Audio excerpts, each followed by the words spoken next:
Yo, hello.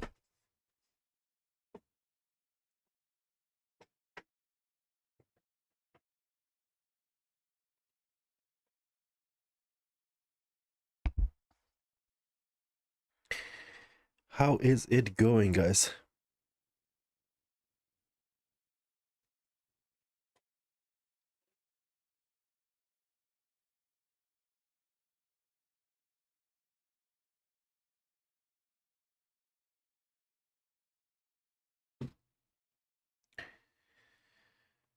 So,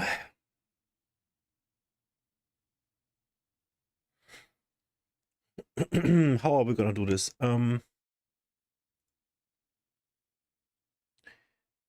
I was thinking of getting like more routine in the streams.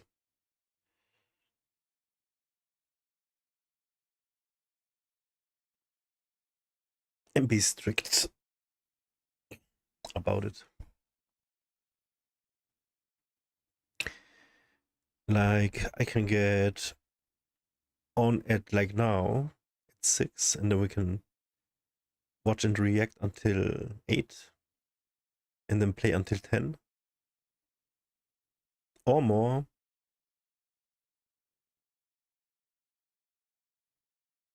Or we can shift 1 hour later or something. Play until 11.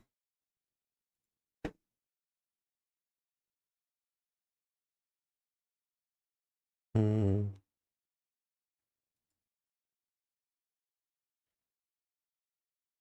Maybe play until 10 and then have 1 hour for myself, and then bedtime routine. And I'm in bed before 12. Maybe that's good.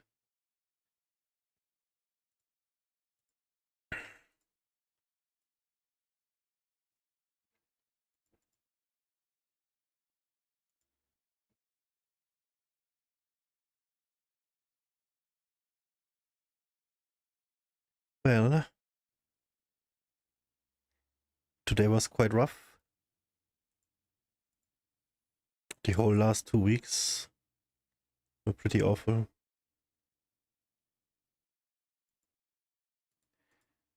And today was like the worst, I believe.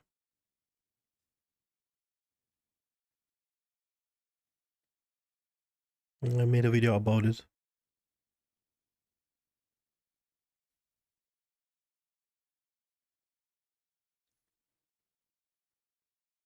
Very curious to see how the laser is gonna turn out. I've got like a bubble kind of thing going here. I'm not gonna touch it. Overall, it looks like this was the second laser. It looks like so much more has been done on it. We can see the results, how it's gonna look in exactly half a year, he said. And that's when I would visit for the third laser as well. So yeah.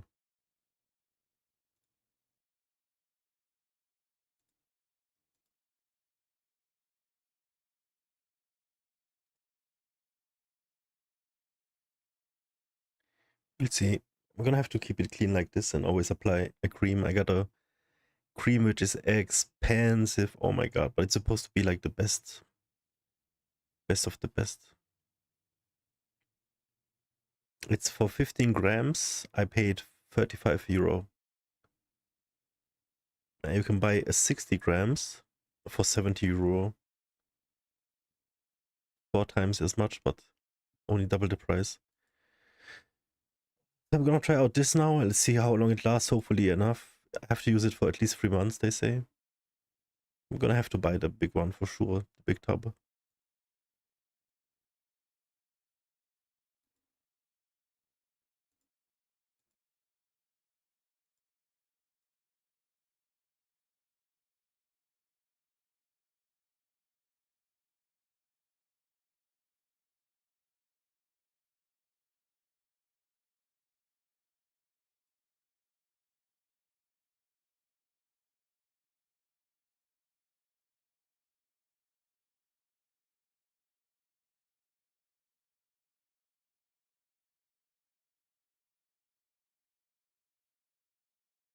Did a little bit of work today. I have to do a little bit more. Do it here and there during stream.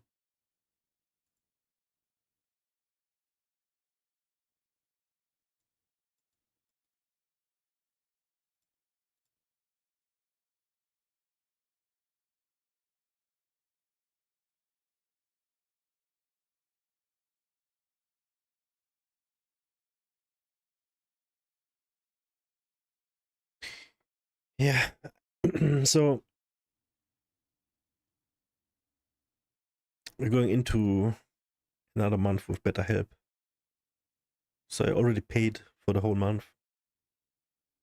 It's giga expensive. I'm left without any money. I have to donate blood again weekly. It's cool though. It's cool.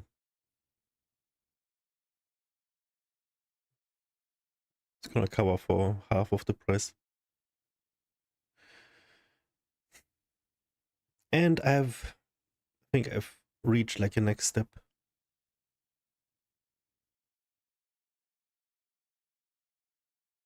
Like we no longer have to watch videos about symptoms or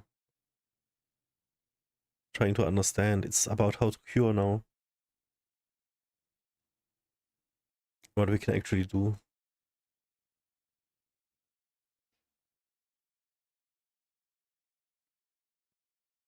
I catch myself looking at my YouTube feed and thinking it's boring. But it's cool. I'll get through it.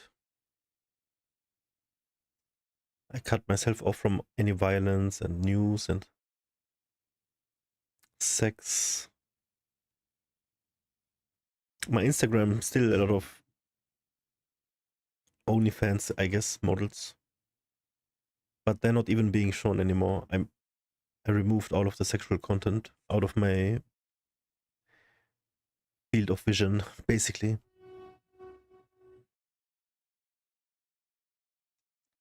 We're going full reprogramming.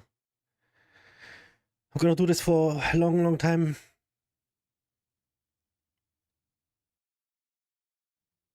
Stay like this. Don't wanna know anything about anything else.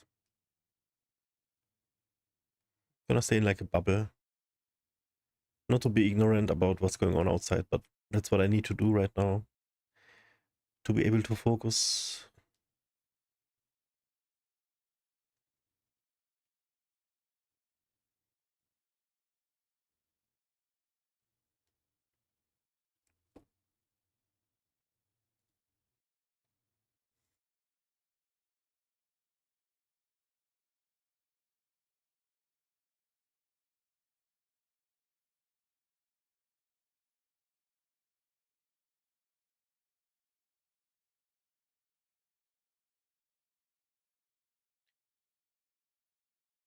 So I'm still recovering with my neck. I have issues.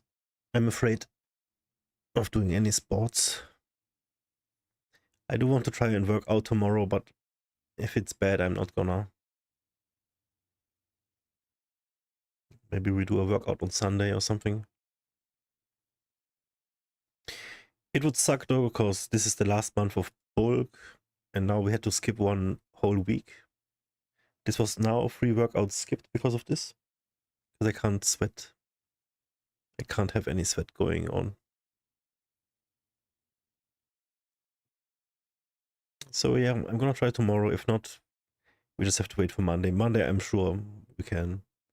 It should be good. Like, it's going great. It's just not optimal. And the trigger was wide grip bench press. So stupid. It was low weight, but still. I can't ever do it again. I just felt so good about it. Man, when that pain came back, the 3-year pain, I was so scared. It's better now. I hope it's gonna leave completely again. But I am on medication after all, so. Painkiller.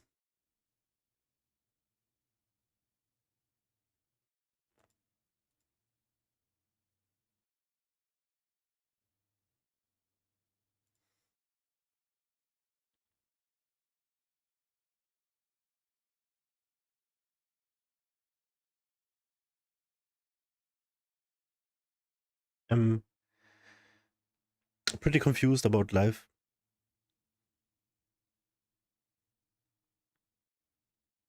What people deem to be love. Apparently nothing anymore. It's all toxic now. Love is toxic.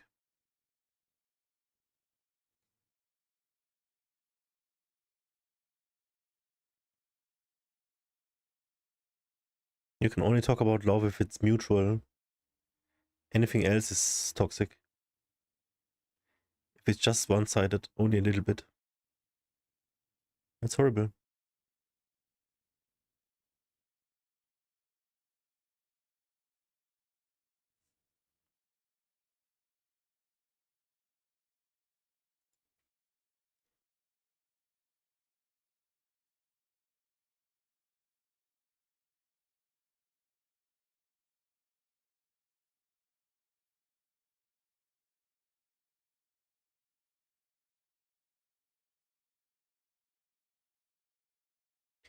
I'm gonna find out what's going on with a therapist. What's it called? It's not an apprenticeship. It's like I can study it via internets for 1 year. It costs 1.5k bucks. And after 1 year, I can have a license to be healing practice psychotherapy. I think I'm gonna do this.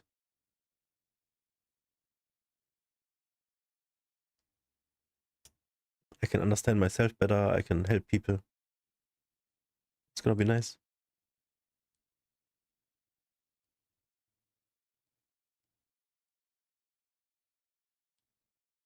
It should be easy for me because it's interesting for me.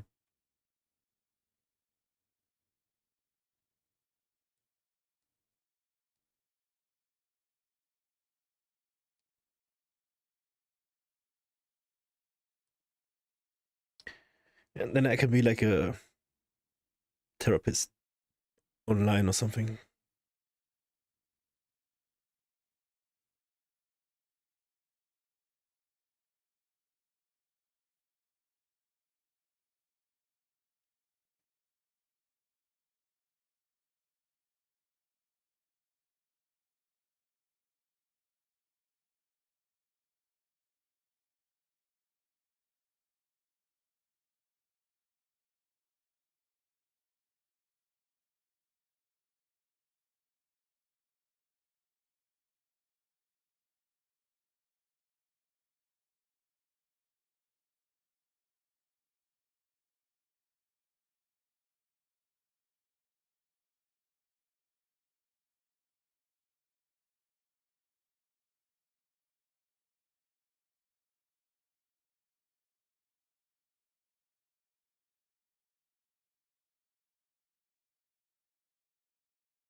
It's like I have a clear goal, but also I don't have at the same time.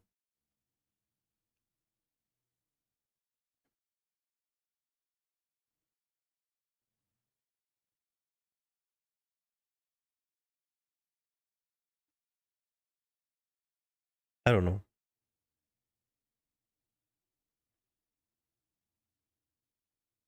Just keep swimming, I guess.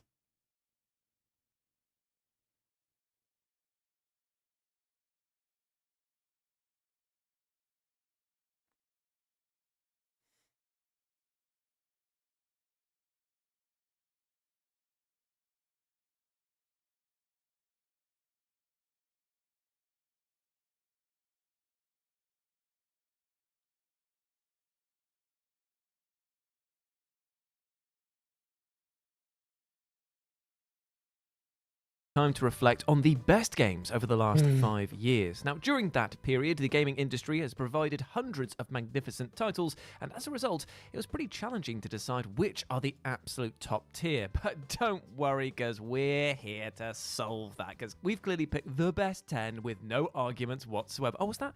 You want to leave your own top 10 down in the comments? Yeah, I guess we can do that too.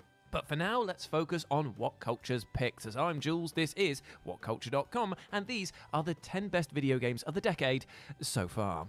Number 10, Hades. In Supergiant Games' dungeon crawler, Prince of the Underworld Big Zag over here has vowed to escape his home and reunite with his mother. Now, Z is sure to die many times on his travels, since he has to go through literal hell to find his mommy. Though this sort of gameplay should be repetitive, it is quite the opposite. The combat is fierce, creative, and adaptable, so players won't mind battling hydras, demons, furies, and evil pots umpteen times. Each playthrough offers randomized upgrades that allow you to vary Zag's combat style and abilities significantly, so it rarely feels tedious. Also, having our hero die over and over isn't actually annoying. In fact, it's arguably the best part of Hades. Dialogue from the Underworld's denizens is unlocked every time the Defiant Prince perishes, which expands the lore and develops his relationship with every character. Since Zag's deaths can open up new weapons, areas, purchasable items, and upgrades, players may deliberately die solely to get their hands on more goodies. Hades may boast magnificent gameplay, beautiful music, and top-of-the-line voice acting, but watching your bond grow with the ensemble definitely leaves the largest impression. Number 9, Alan Wake 2. Even the biggest Alan Wake fans were pretty dubious about a rumoured sequel seeing the light of day. When it was finally greenlit, there was still skepticism about whether it could measure up to the first one, but luckily, naysayers were wrong on both accounts. Remedy's Alan Wake had an amazing ability to weave a Lovecraftian saga with metaphysical elements while still feeling relatable. Alan Wake 2 achieves this feat with more finesse, having the gameplay split in two, with one half following an FBI agent in our reality and the other half centering around Wake trapped inside an eldritch dimension. Dividing the game in two parts creates a fascinating tonal shift, since it feels like you're involved in a gritty detective drama in one chapter before being abruptly dumped inside an otherworldly reality populated by indescribable horrors. Although this juxtaposition could be jarring, the two halves complement each other, especially since the player chooses when to swap from one to another in between each chapter. Even though the mind-bending puzzles are wonderfully imaginative in their own right, each of them stands out since they are so effortlessly tied into the narrative. Completing each section is extra enjoyable since it gives you a greater understanding of Wake's predicament and his reality-altering powers. Alan Wake 2 exceeds all expectations, which makes it all the more crushing to learn that it actually underperformed in the sales department. Boo! Number 8, Final Fantasy VII Remake. Final Fantasy VII has been touted as the series' crown jewel since its release. For this reason, it was no surprise to see Square spare no expense with Final Fantasy VII's remake, which is now the first installment of its own trilogy. Graphics have never been better, which is a huge achievement considering the franchise's reputation, and combat utilizes more action-oriented mechanics mixed in with the materia system and the turn-based ethos of the original, which pleases old fans and new alike. Granted, the reboot only follows the first act of the 1997 version, but nobody would accuse Final Fantasy VII's remake of lacking in content. Everything from Final Fantasy VII has been fleshed out, adding nuance to every character, environment, interaction, boss battle, conflict, and cutscene. Also, the decision to keep the plot entirely in Midgar boasts a tighter and more personal story overall. However, there's one aspect that stood out about this reimagining. Rather than mimicking the previous game's story beats, Remake offers a new perspective while still maintaining the soul of the original old-school version. This decision has proved definitely divisive, but it is an ingenious way to make everything about Final Fantasy VII feel fresh and new, especially as the trilogy plays out. Number 7, Black Myth Wukong. For 400 years, Journey to the West has remained the most celebrated story in China and among the most culturally influential tale, and say it with me kids, of all time! Though the classic novel has been adapted into many mediums, none have nailed it better than Black Myth Wukong. Despite only working with mobile titles up until this point, Game Science delivered a title that is one for the ages. Now there are a few minor quibbles, but the gorgeous artwork, brimming content, lively gameplay, awe-inspiring score, unique boss designs, and tremendous combat system more than makes up for it. Even though the Asian folklore is dense and fantastical, it resonated with Western audiences due to the beautifully written story and grounded characters. Despite the high praise, Black Myth wasn't a guaranteed smash hit, since the source material and developers aren't globally recognized. That's why it was pretty inspiring to see the first Chinese AAA title to reach 2 million concurrent players on Steam and sell 80 million units in just 2 weeks, making it one of the fastest selling games ever. Number 6, Spider-Man 2. Spider-Man 2 picks up where the last entries left off, with the dual war crawlers teaming up to bring peace to New York City. However, Peter Parker's life spirals out of control when an alien symbiote corrupts his mind. When he discards the extraterrestrial, it infects Peter's oldest friend, Harry Osborn, transforming him into the monstrous Venom. Anyone familiar with the comics knows that Venom's primary host is Eddie Brock, not Harry. However, this switcheroo demonstrates what the developers were trying to achieve. Though Spider-Man 2 is crammed with marvelous supervillain fights, web-slinging action, and a vast open world to explore, the most important aspect is Peter's inner turmoil and his doomed relationship with Harry. As riveting as it is to watch the symbiote almost destroy Spidey's life, it's far more heartbreaking to see his childhood friend become his greatest enemy. Fighting the Lizard and Kraven the Hunter is awesome, but it doesn't hold a candle to watching this destructive and self-destructive conflict play out. Also, playing as both Spider-Men was an effective way to diversify the combat. Peter and Miles swap in battle in a way that never feels gimmicky, nor does it interrupt the flow of battle. Spider-Man 2 also deserves praise for fixing a few minor issues that were present in Spider-Man 1, namely that Mary Jane is fun to play as this time around. The original turned out so well the developers definitely had their work cut out for them with this installment, but immediately after completing the faultless prologue with Sandman, it's apparent Spider-Man 2 is the superior of the pair. Number 5, Ghost of Tsushima. In Sucker Punch's Samurai Sandbox, players take control of a Japanese warrior called Jin Sakai, who must defend his nation during a Mongol invasion. The art direction and presentation is second to none, to the point where it feels like you're watching one of Akira Kurosawa's finest works. Ghost of Tsushima luckily avoids the pitfall of open-world genres such as grinding and repetitive combat. Thanks to consultations from film expert David Ishimura, every strike, dodge, and parry has a sublime layer of authenticity. The characterization, the dialogue, and performances are so astounding that players will be incentivized to complete all the side quests, not just for the extra goodies, but to understand Jin's conflicts, his motivations, and his relationships. Another aspect worth praising is the subtle progress indicators. Rather than relying on glaring arrows or cramming the map with flashing icons, songbirds and the wind itself directs Jin to his next destination. Not only is this a clever technique to stop Jin from straying off course, it also allows players to remain immersed in the gameplay. Now, there wasn't much hype surrounding Ghost of Tsushima prior to its release, but that didn't stop it from blowing the competition completely out of the water.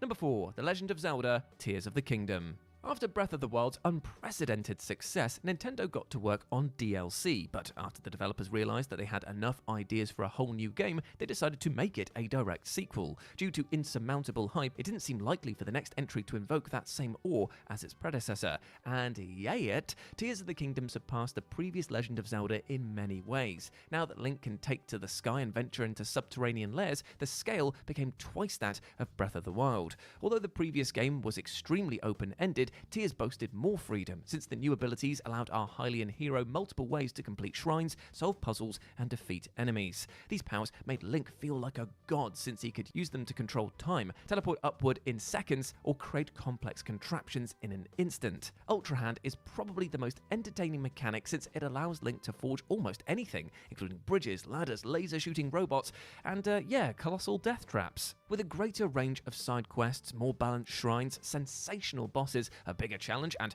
more to do overall, there's no question that Tears of the Kingdom knocked it out of the park. Number 3, Baldur's Gate 3. Games like Skull and Bones and Concord spent an eternity in development, with the end result having little to show for it. However, Baldur's Gate 3 went in the opposite direction. Despite having a 6-year development cycle, it feels like Larian Interactive were working on the long-awaited follow-up for twice that length, since it is just overflowing with content. The breathtaking threequel reinvents the classic mechanics while still feeling ingrained in what made the previous installments figuratively and literally magic. Despite the game's complexities and the implementation of the elaborate Dungeons & Dragons rule set, BG3 is accessible to people unfamiliar with the tabletop IP. key. You have a great understanding of each main character thanks to the flawless facial animations, voice acting, and script, making it easy to get invested in their stories individually and collectively. The vast array of side quests never feels excessive since each were designed with meticulous care. Many of these subplots actually turn out to be directly relevant to the overarching story, compelling players to explore and take part in as many side quests as possible, not just for every equipment or XP bonus, but to appreciate the subtler aspects of the epic narrative. Though the promos for Baldur's Gate 3 looked impressive, nobody was truly ready for this game. Larian Interactive's magnum opus isn't just the new benchmark for the series, but for RPGs, D&D titles, and pretty much gaming as a whole.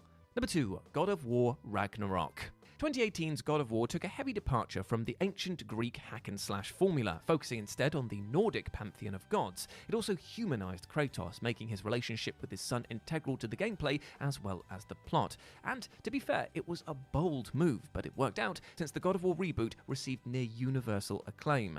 And then God of War Ragnarok did it all over again, but to arguably an even higher degree. Combat was more well-rounded, incorporating elements from the last installment of the classic games. The use of the shield and parrying mechanics required more precision in battle, letting you savor every victory. Despite all the deities' unfathomable power, they're remarkably relatable, thanks to the poignant performances and phenomenal writing. There are many returning locations, but it doesn't feel like an asset flip, since players can see how these locations have been infected by the actions from the last game's climax. This alteration also changes how Kratos travels, since the Lake of Nine has been left frozen, forcing the bearded demigod to navigate across the realms via sleigh rather than a boat. Little touches like this are appreciated, as it stops Ragnarok feeling like a copy of the last game.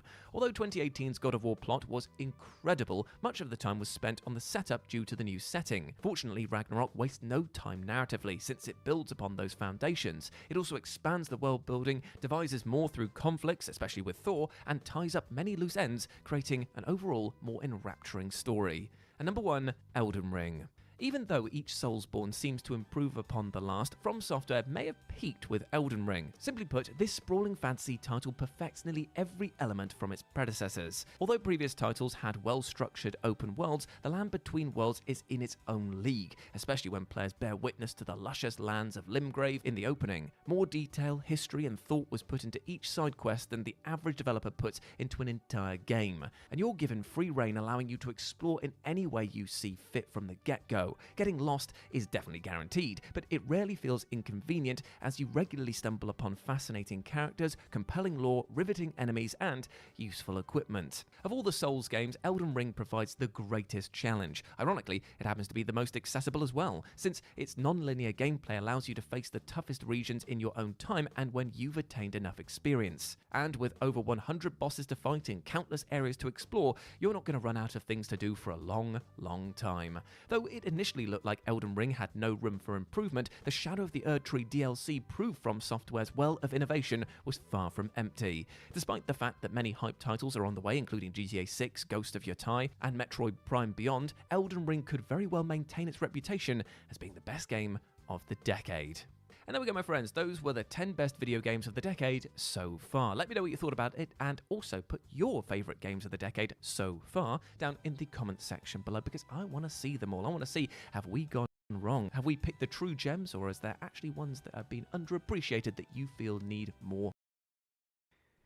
Your brain is so much better at focusing on survival than it is on focusing on being happy. And it's because of this fact that your brain is constantly... Hi everybody, my name is Lauren if you're new to me. On this channel I talk about healing chronic fatigue and adrenal fatigue by healing attachment trauma, but really all subjects attachment trauma related when we're trying to heal ourselves, when we're doing this very sacred work, I would say, very spiritual work of healing our developmental trauma. Today I'm going to talk about rest. It's a huge topic when we are working with chronic fatigue and adrenal fatigue, any kind of fatigue illness. Before I get into that, I wanted to say thank you to all of you for your kind and supportive words. After my last video about powerlessness and my injured shoulder, and it was a vulnerable one, and I just appreciate all of your support because it can feel scary to put out vulnerable videos like that. So I appreciate all your kind words. Thank you. It meant so much. I will also say, since that last video, I've been doing wonderfully. That powerless state, although I've been in that place so many times, for whatever reason, that particular... If we could just start off talking about pain and pleasure. You spent a lot of time at the start of this book talking about pain and pleasure, and I love what you've written, because it's, at its core, let's take depression, for example. There are many symptoms that we look at when trying to diagnose depression, but, you know, a loss of pleasure or an inability to gain pleasure is one of those symptoms. So can you talk about pleasure and pain and why you think it's important for us to understand them in the context of our mental well-being? You know, not everyone knows this, but you don't actually need low mood to be diagnosed with depression. Instead, you could have their second core symptom is just a loss of pleasure or motivation. So that is so fundamental. It is actually at the center of the depression diagnosis. That's probably why I first became interested in it. I thought there is this central symptom, I should say, that is somehow neglected, both culturally, but also to some degree clinically. It's not as well treated by typical treatments like antidepressants. Often that's the kind of symptom that might remain, even if you see improvements in some of your other symptoms. And I thought to myself, but that is so disabling and could actually kind of have this real negative cycle where if you stop getting pleasure from things, stop being motivated to seek out what you used to enjoy, that's just going to self-perpetuate. It's just going to make your symptoms worse because you'll stop experiencing the very things that could have helped you get out of a depressive episode. So that was the reason why I began my book on mental health with this kind of deep dive into pleasure and pain, because I think a lack of pleasure is so central to poor mental health. And in fact, experience of pleasure, in my opinion, is central to mental health. Now, pain may be a little more surprising, and I think that's why I like it so much.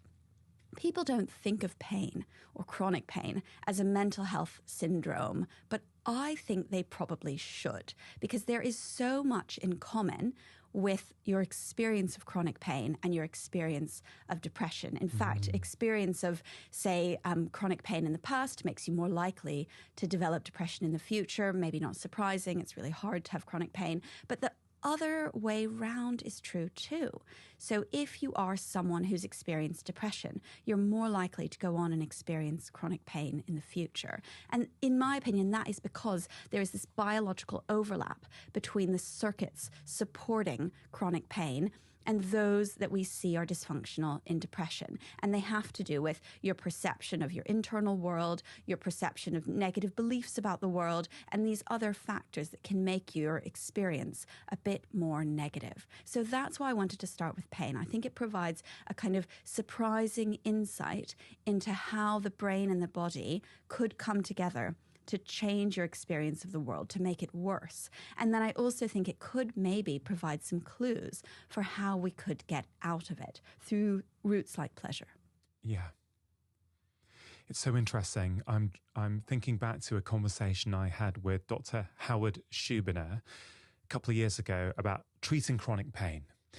And one of the things he was sharing with me when he came on the podcast was this idea that physical pain and emotional pain is often expressed in the same area in the brain. You know, I don't want to misspeak for Howard, that's my recollection of one of the things he was saying to me, which is really, really interesting because you're saying that there's an overlap in the brain between the regions disrupted in depression and in chronic pain. And Dr. Schubiner was talking about how there's an overlap in the brain between, you know, in those regions that express physical pain versus emotional pain. It's just hard not to come away from these things with this idea that I feel we've lost a little bit in medicine, that the whole body and brain is interconnected.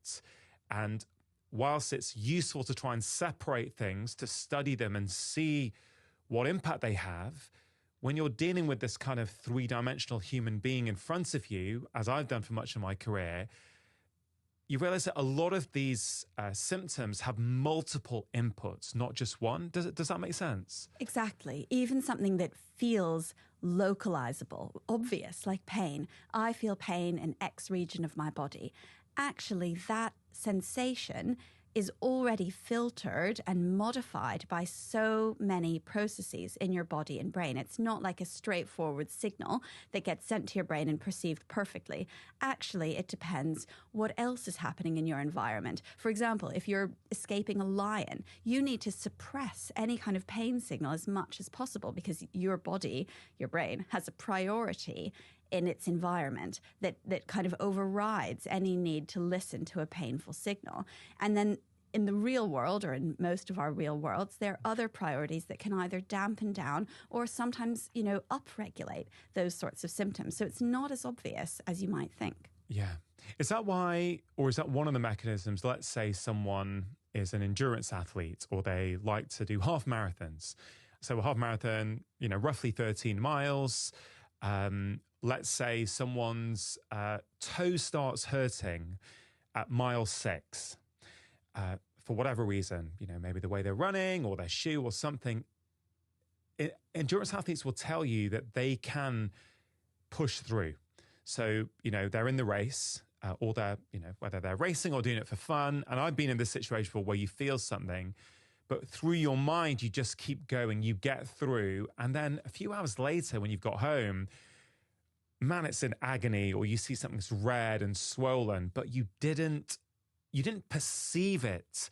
It was still there. I'm sure that inflammation was going on, maybe not to the same degree, but it's that perception of pain, isn't it, that's so important? Absolutely. And I'm not a marathon runner, but I suspect what happens in cases like that is two things. One, they have a priority, which is to finish the marathon. And so you can override other kinds of physical sensations. But the other is they have practice. So often when you're running long distances, you have various kinds of aches and pains. And actually you sort of practice suppressing them.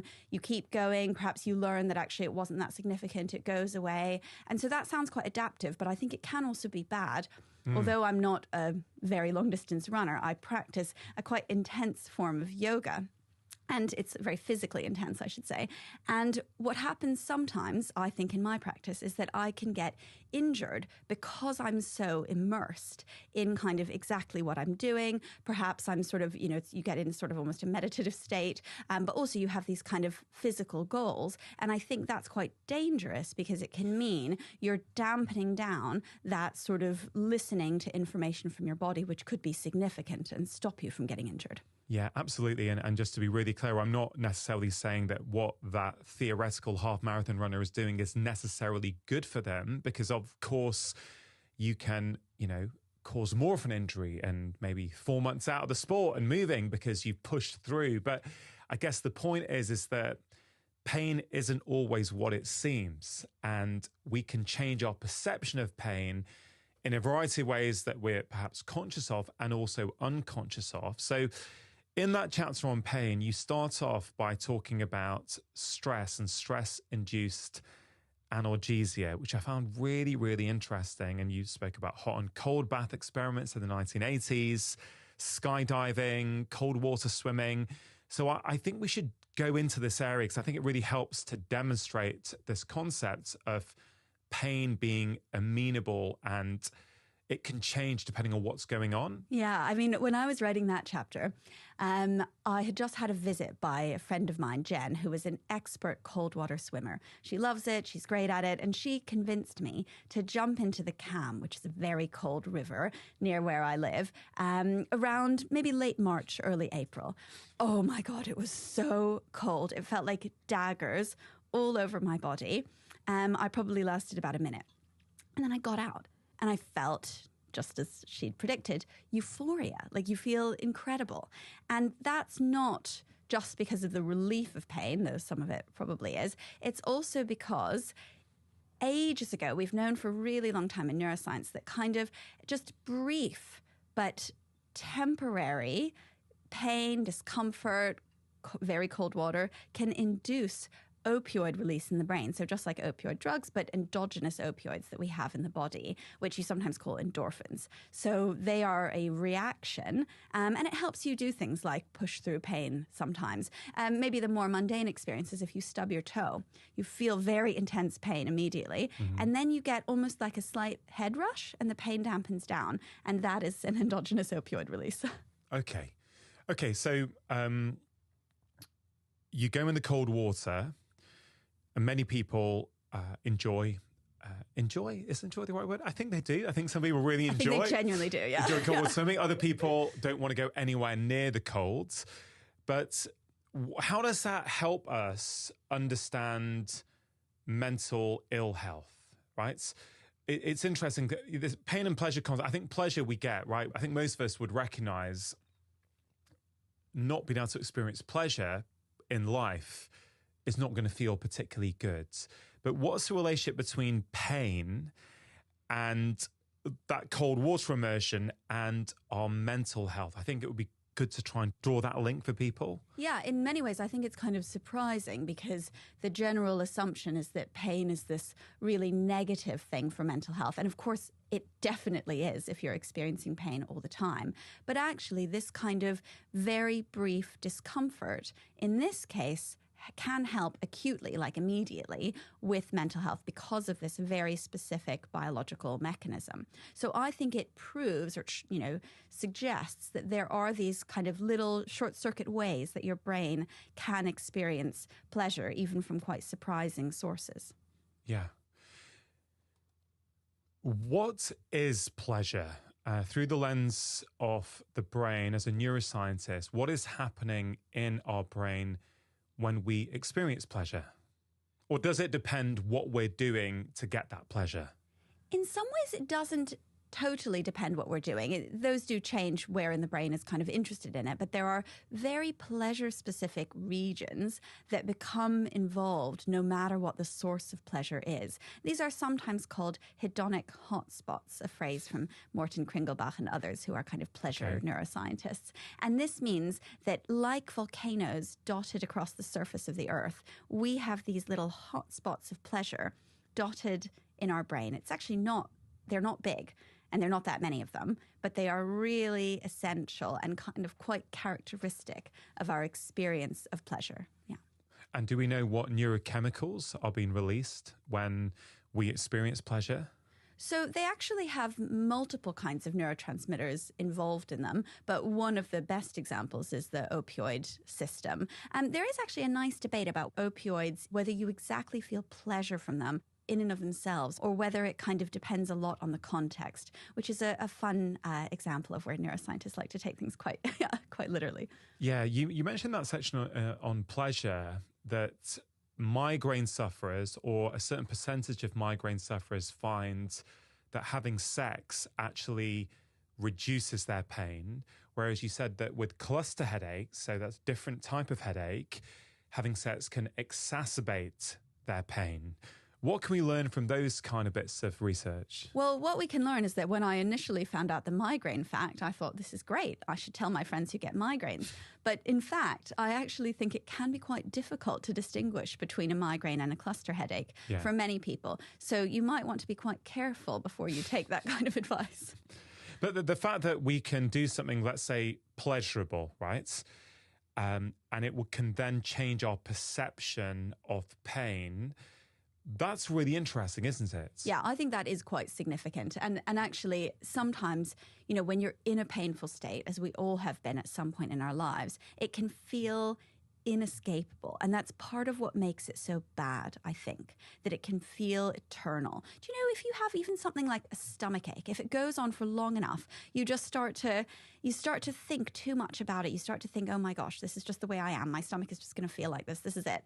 And actually, if you can have even temporary relief from those symptoms, it might not necessarily reduce the kind of pain signals coming from somewhere in your body, but it will definitely change your interpretation of those signals. The moment you start to think of them as less permanent, less all-encompassing, less kind of, this is who I am, then that's where you get the key to kind of overcoming them and making it through despite those symptoms. let's talk a bit about laughter and laughing with friends, because you've been sharing in your book that laughing with friends actually reduces pain. Do we know how it does that? This is a good example of what pleasure can do. So what laughter does is it releases endogenous opioids, a really fun experiment that was done when people were watching comedy videos with friends. So this is a social laughter experience, kind of one of the most pleasurable things, I suppose, that humans can do. And so people engaging in this social laughter, not only did they show opioid release in brain scans, proving that there's this kind of biological like almost painkiller mechanism, but you can even show that in literal pain-killing effects because people were able to do these sort of uncomfortable wall sits and uncomfortable exercise for longer afterwards. So that is an immediate effect of having Luke Ryder, yo, experienced this pleasurable thing on a kind of, you know, a reduction or an neuroscientist, what to do when you feel like doing nothing.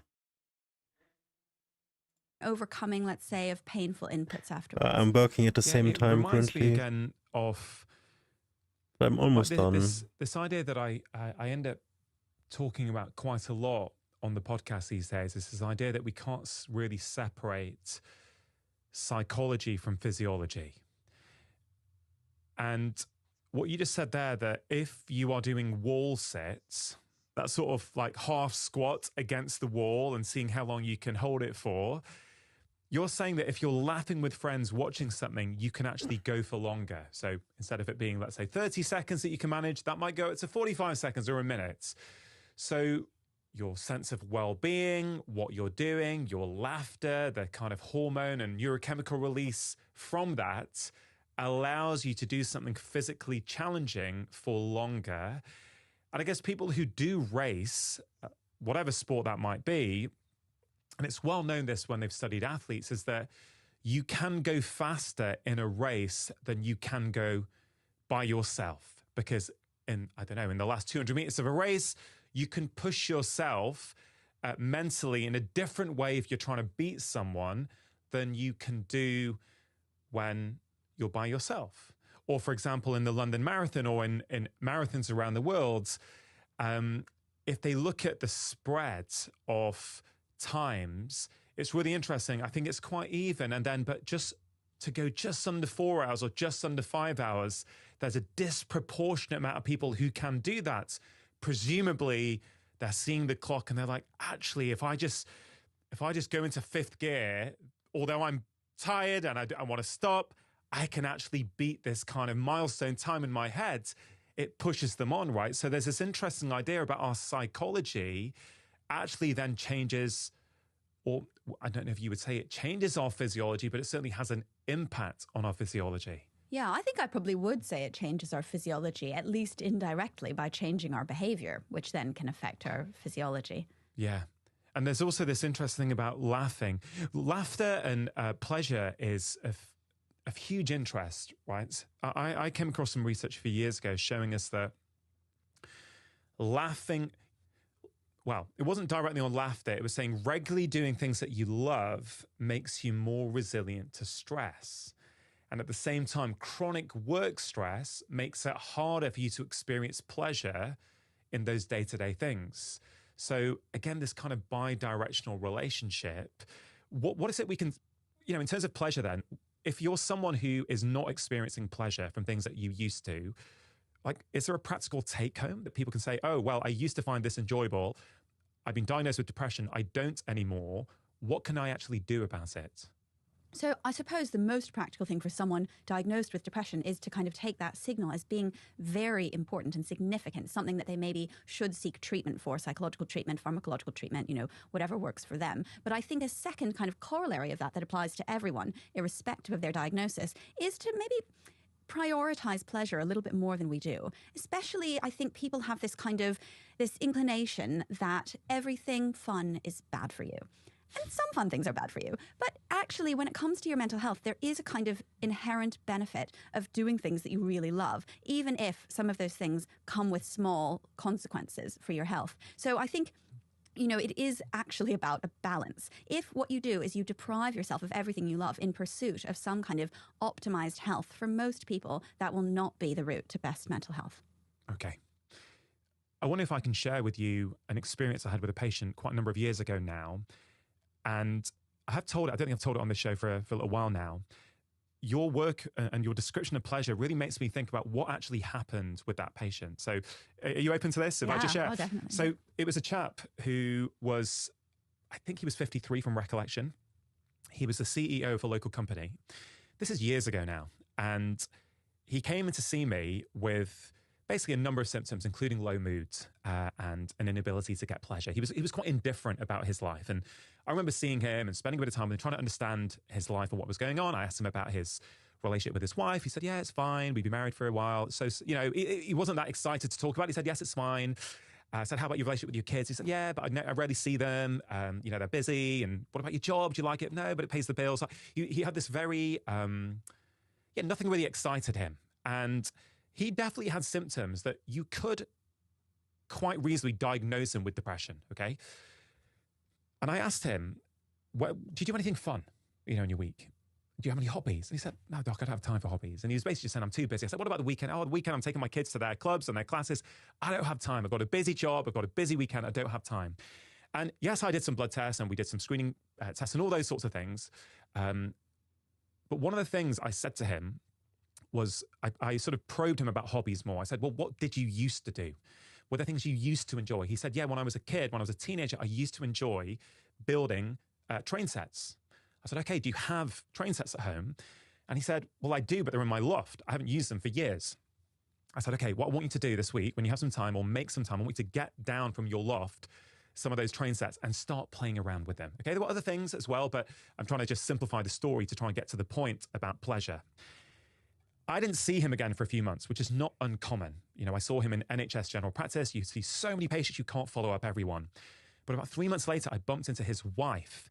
And I knew this family pretty well over the years. And she said, Doc, he's like a different person. Ever since he saw you that day, he got the train set down.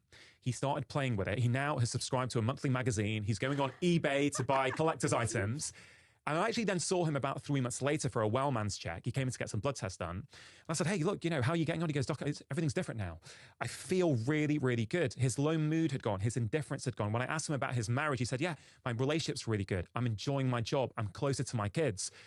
That was so powerful for me, Camilla, because it would be easy. Look, I'm always very holistic minded. I'm always trying to get to the root cause of a patient's problems. And I just felt with him, what would happen if we, in some ways, correct the pleasure deficiency in his life or try and address it? And it would seem to me that by engaging in pleasure, and again, I appreciate not everyone can do pleasurable things and feel that pleasure, but he was able to. Yeah, he had something. He had something. He got into it. Everything else in his life came back online, his marriage, his relationship with his kids, his enjoyment of his job. So you're saying that pleasure, neurochemically, as a neuroscientist, looking at it through the lens of the brain is very, very important for our mental well-being. Can you hypothesize for me what might have been going on? Why did him engaging with his toy train sets, you know, not the sort of thing I learned at medical school, which is, you know, for depression, prescribe a toy train set. I didn't learn that. Yeah, So it's an unusual prescription, but with him it worked. Why do you think that might have been the case? Yeah, it's remarkable, actually. And I think it's remarkable because of, if you draw a line between train sets and mental health, well, that's going to be a very complicated line. I think for many people, it wouldn't have an effect on mental health. For that patient, it did. And I think the reason for that is actually something that is in common with other, maybe more expected treatments for mental health. So what some pharmacological drug treatments for mental health do is they help you engage in the world a little bit better, perhaps with a little bit less anxiety, and help you re-access the sorts of, say, social pleasures that you used to get. Or what some psychological treatments for depression do is they help you, for example, take a little bit of a social risk, see some friends you wouldn't normally see, and essentially also give you a route to that pleasure, or, you know, help you engage with other kinds of activities that you might have previously not. So I think, although trains is unique and special, what it is it's kind of facilitating that. For me, it's a positive prediction error. So in the brain, we have this kind of predictive model of the world. Otherwise, we wouldn't be able to kind of deal with all of the information that we have. So instead, we learn from what we've experienced. We learn to expect what's happening next. And when something deviates from our expectations, say when something is better, we weren't experiencing any pleasure at all, and then all of a sudden, we have a little dose of pleasure. What that is it becomes a positive prediction, or a surprise that we start, hopefully, to integrate into our model of the world, and eventually our belief about the very nature of the world can be affected. It can start to become more positive because we've learned that perhaps not 100% of the world is quite so bleak. Yeah, it's fascinating. Do you think some of that would have been mediated through dopamine?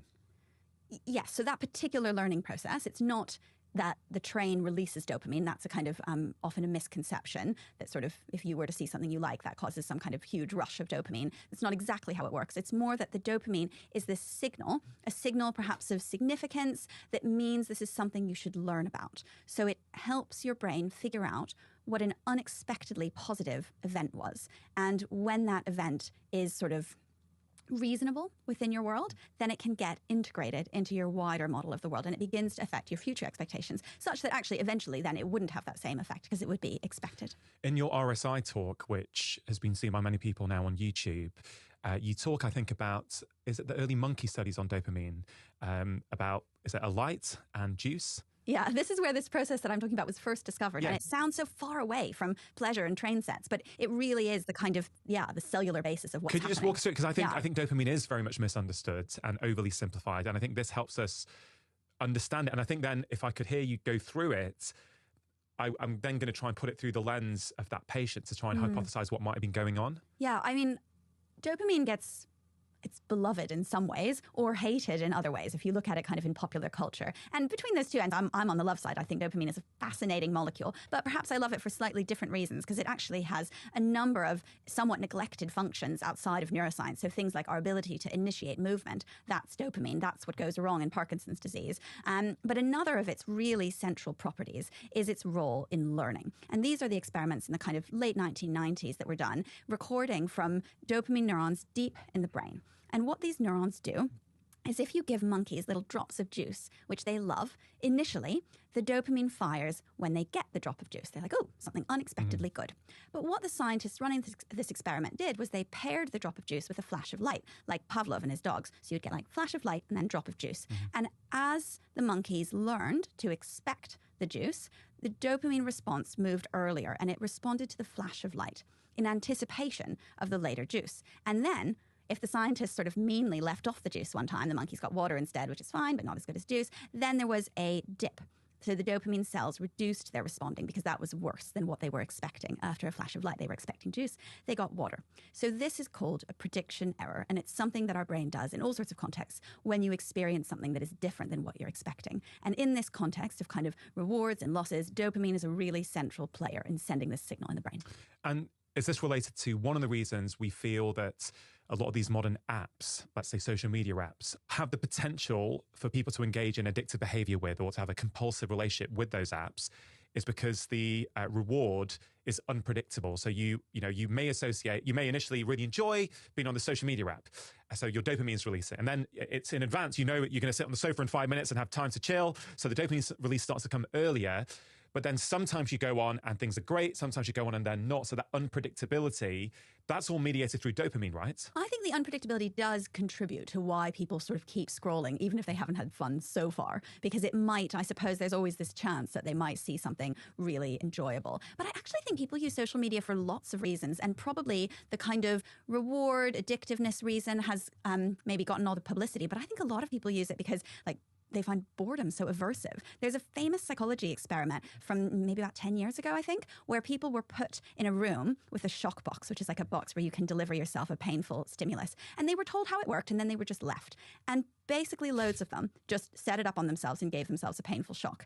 And that's because, one, humans are like incredibly curious, and two, because they didn't really just want to be there bored on their own with something that could give them something different, I suppose. So one of the interpretations of that is boredom is extremely aversive. And what people use social media for often is in those in-between times. Yeah.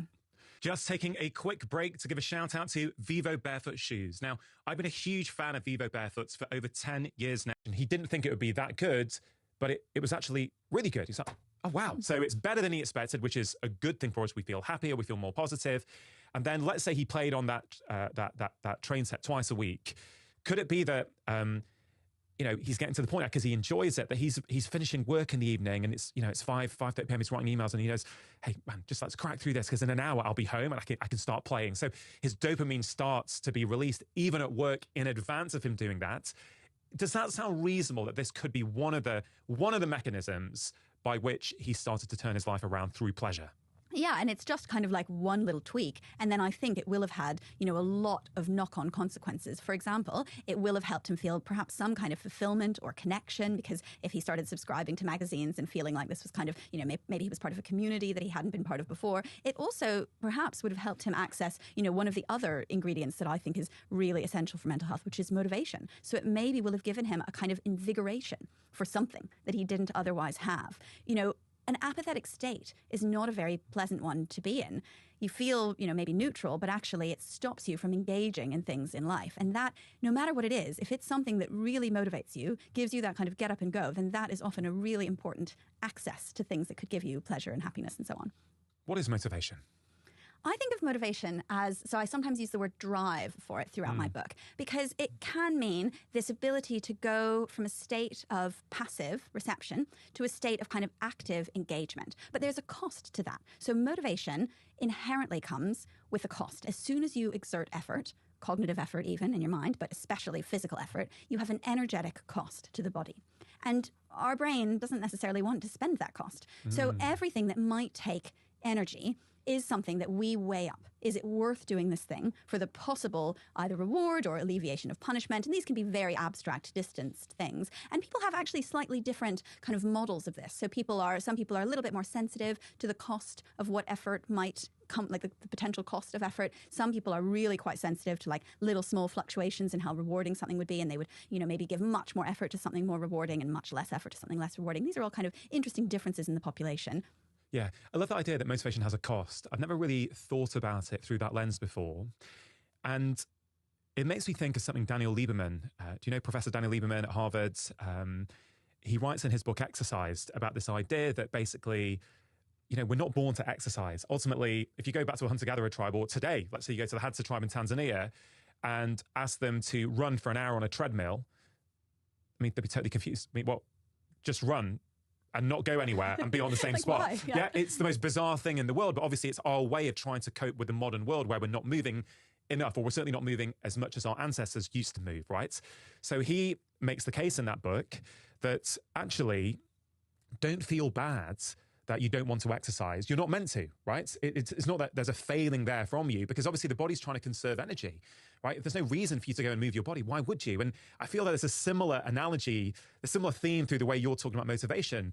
Don't feel bad necessarily if you're not motivated to go and do all the things that you see that other people around you doing, and you go, why have I not got that motivation?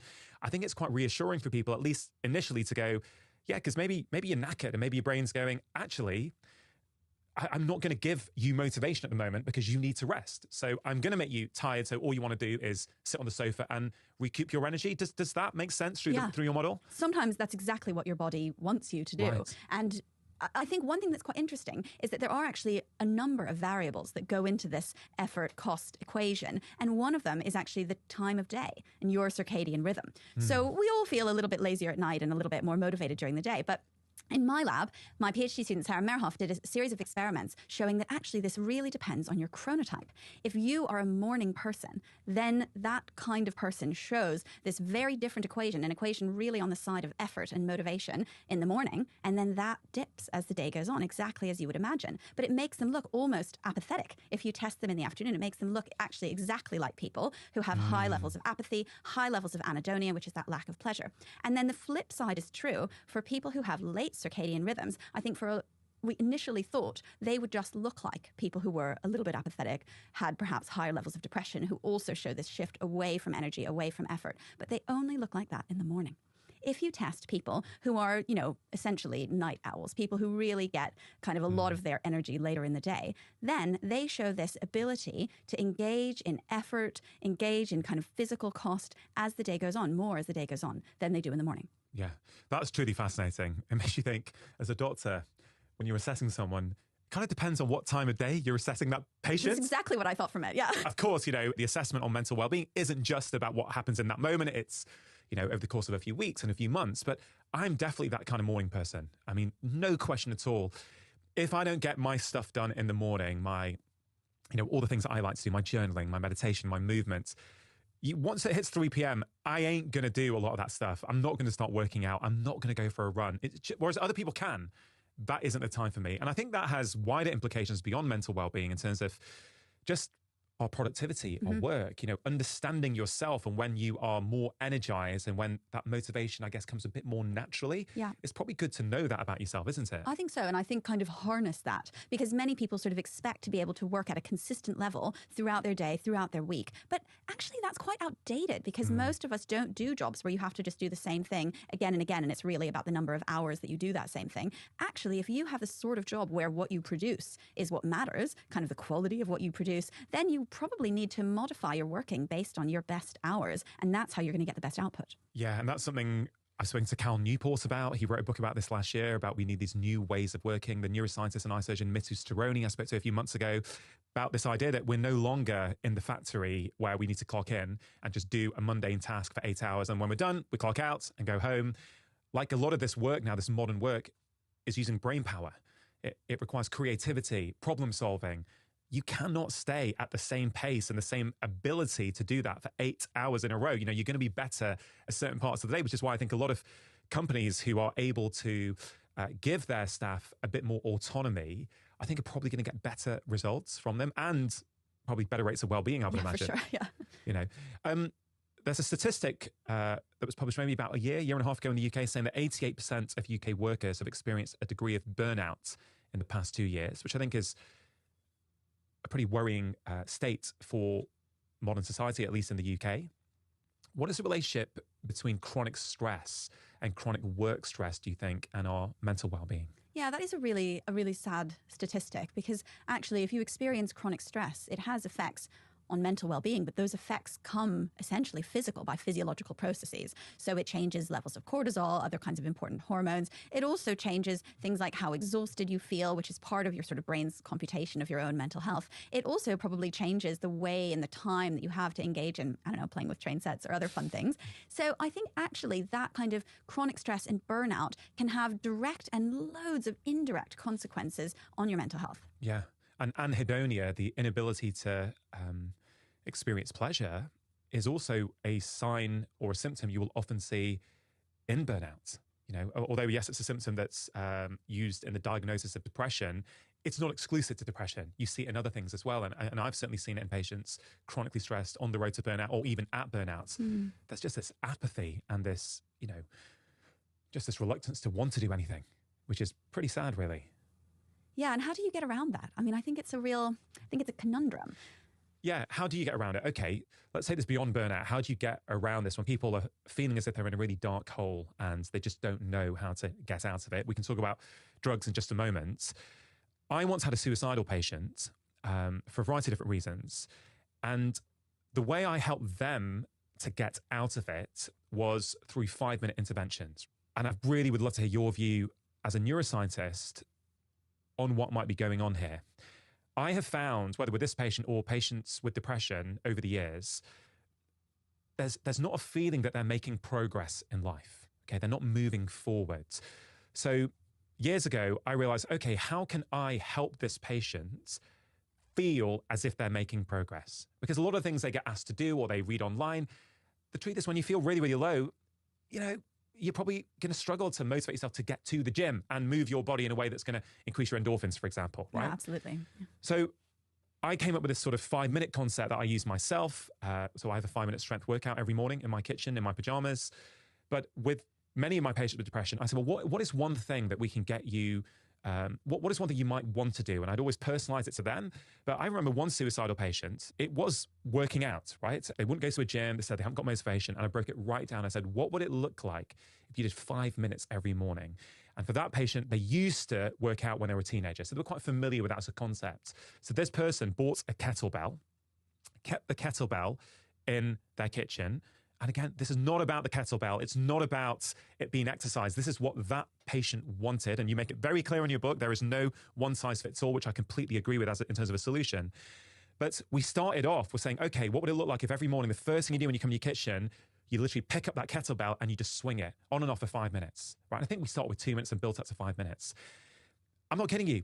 That was the start of all the changes, because by doing that every morning, because I made it so simple that he could never really say, he could do, but he didn't say, I don't have time or the motivation. I said, even put it in your sink if you have to. So you have to at least move it to get it. You know, I was really trying to help him go, no, you have to pick that thing up. And my feeling was that doing that every day changed the way that he viewed himself. Instead of being someone who didn't have motivation and didn't have this ability to do anything, it's like, no, he started doing that. And within 7 days, within 14 days, within 21 days, he's now someone who actually, yeah, man, I can do stuff. And then, yes, it's working on his muscles, his hormones are changing, his dopamine will be changing, maybe his serotonin is changing. But that was me trying to help him as a clinician, right? I didn't need to know what was the neuroscience going on. I'm just like, how do I help this person?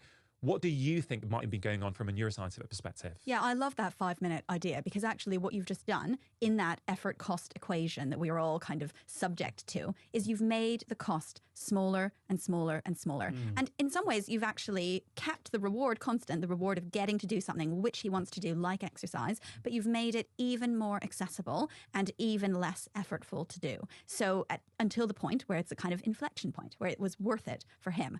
And that will have been the initial cost for him. But actually the cost will even have reduced over time, because as something becomes a habit, it becomes almost easier to do than not do. So the hardest change is that first change, which you kind of enabled with that intervention. That's interesting. When it becomes a habit, it's harder to not do than do. That's a really interesting concept, isn't it? I guess that's how I would even look at my morning strength workout now. It's been over 5 years since I've been doing this. And it's just 5 minutes while my coffee brews every morning. You know, you may not have heard me talk about this before, but essentially while the coffee brews for 5 minutes, I'm in my pajamas and I'm doing a strength workout in the kitchen. I'm not going on email or Instagram in those 5 minutes. And I actually think my morning would feel really weird now if I didn't do it. Do you ever skip it? Very, very rarely. Even when I travel, and I've been traveling a lot recently, I even take my cafetiere with me. Right, and my That's coffee. your timer, so you've got to. Yeah, but what it does is when I'm on the road, and I've been doing a lot of interviews for my book recently, so I've been on the road a lot, in a hotel room in the morning, because I drink black coffee, it's easy, you just boil a kettle and you make it, and I put the timer on and I do it in a hotel room.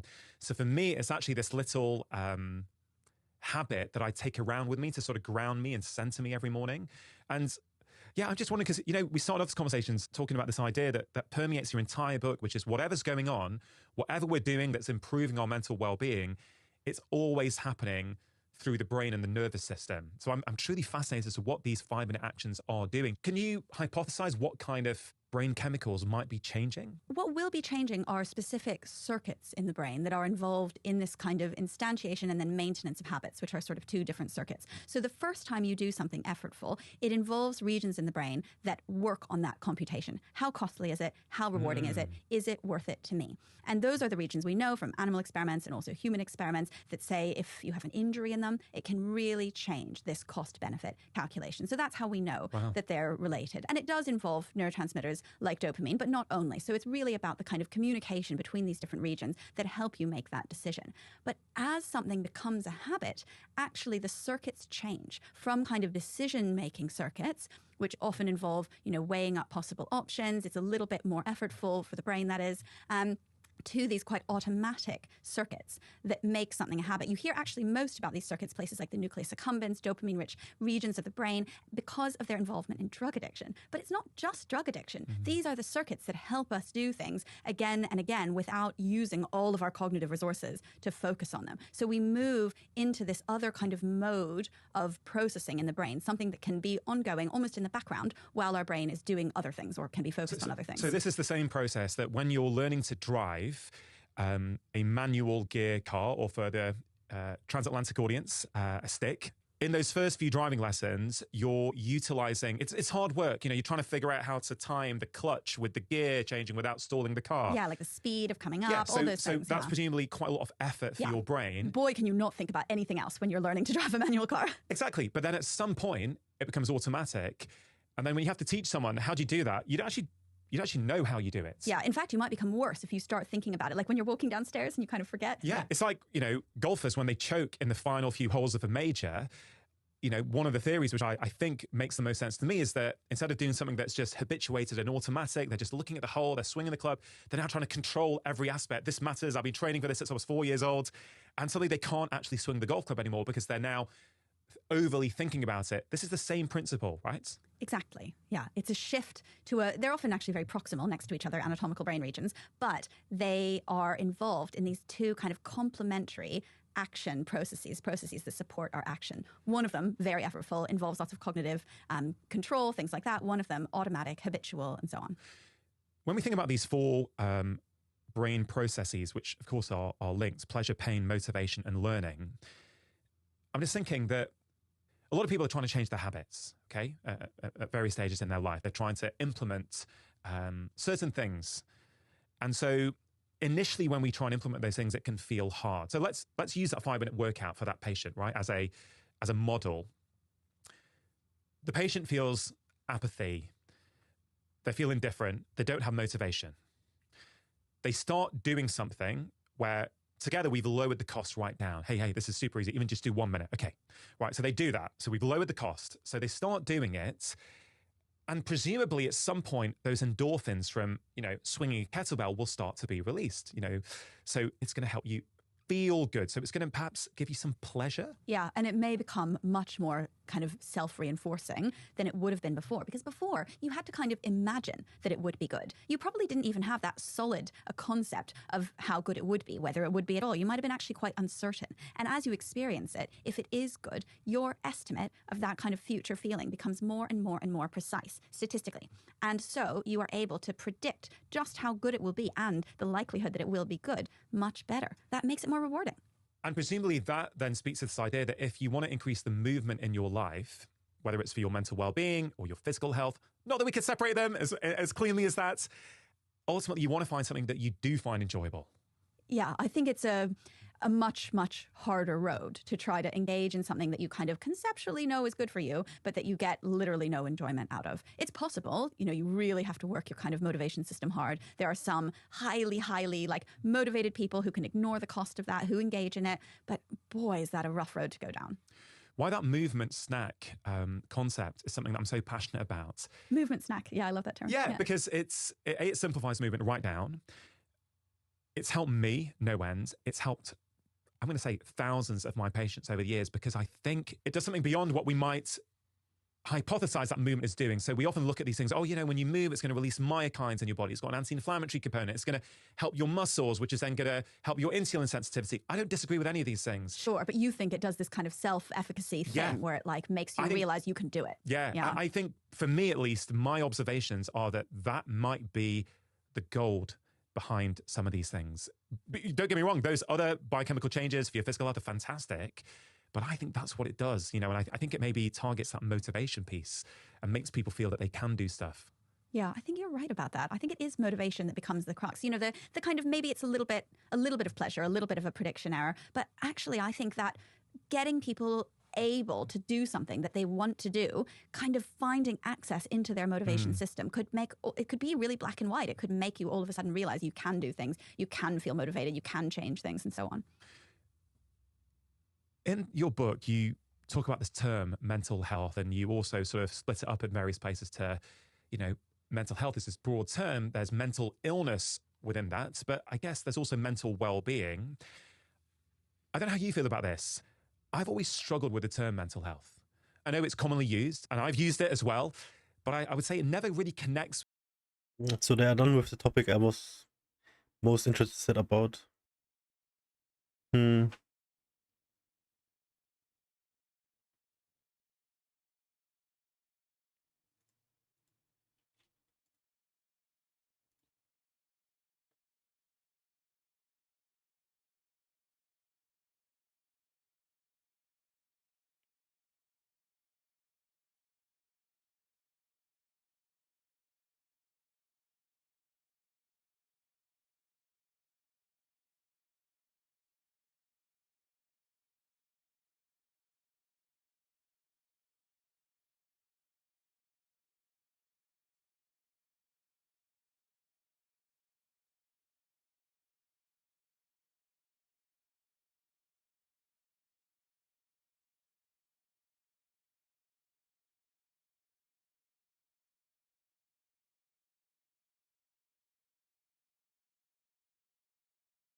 Come for the fan service and stay for the awesome gameplay, moves, and suggestive poses, looking like your mom while on the clock.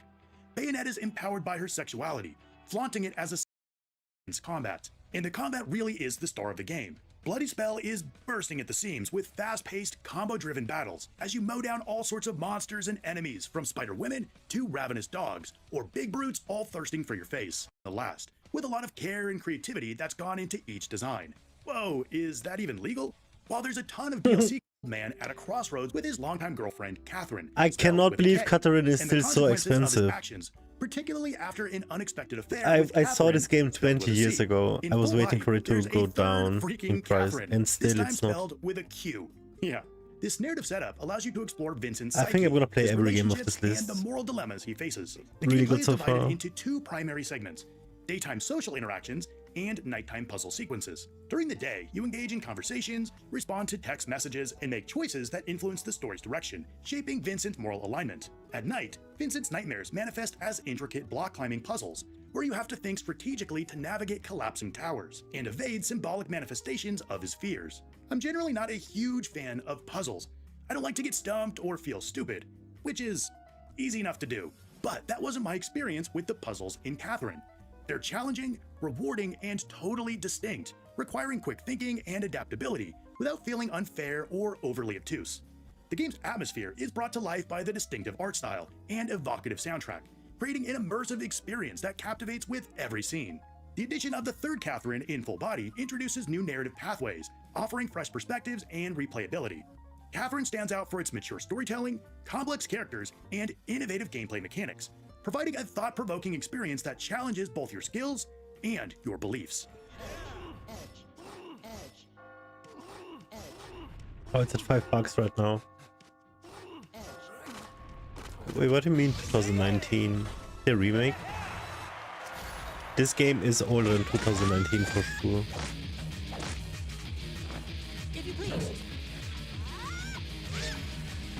Every game in this video has a balance of great fan service and gameplay, but in Oculus Trip, Undead, and Undressed, the fan service is the gameplay. Developed by Acquire and originally released in 2013, Oculus Trip, Undead, and Undressed is the sequel to the original Oculus Trip, a series that's freaking nuts in the best possible way. It's an action-adventure game that's one part visual novel and one part beat-em-up/deep pantsing simulator. Set in Deep Tokyo's pantsing, what Akihabara the district, fuck? ripping techniques. While the visuals in the last game weren't much to write home about, chaos. Gear that you find or buy. As characters level up, you can allocate and vastly refined gameplay. The cut in the story and gameplay, like how you have to reload your swords when they get covered in too much of the crimson liquid to prevent going dull. And when you about my favorite Onechambara game with Z2 Chaos, but Onechambara Origin is a close second. It's a hack and out. This third-person shooter RPG is set in a post-apocalyptic world where humanity relies on I have artificial this on my soldiers phone, called it's so Nikis stupid. to combat alien invaders known as Raptures. The narrative depth, with various emotional storylines of dozens and dozens of skimpy outfits. Capcom feels incredible with a lot of flexibility, like how you can the generous dose of fan service.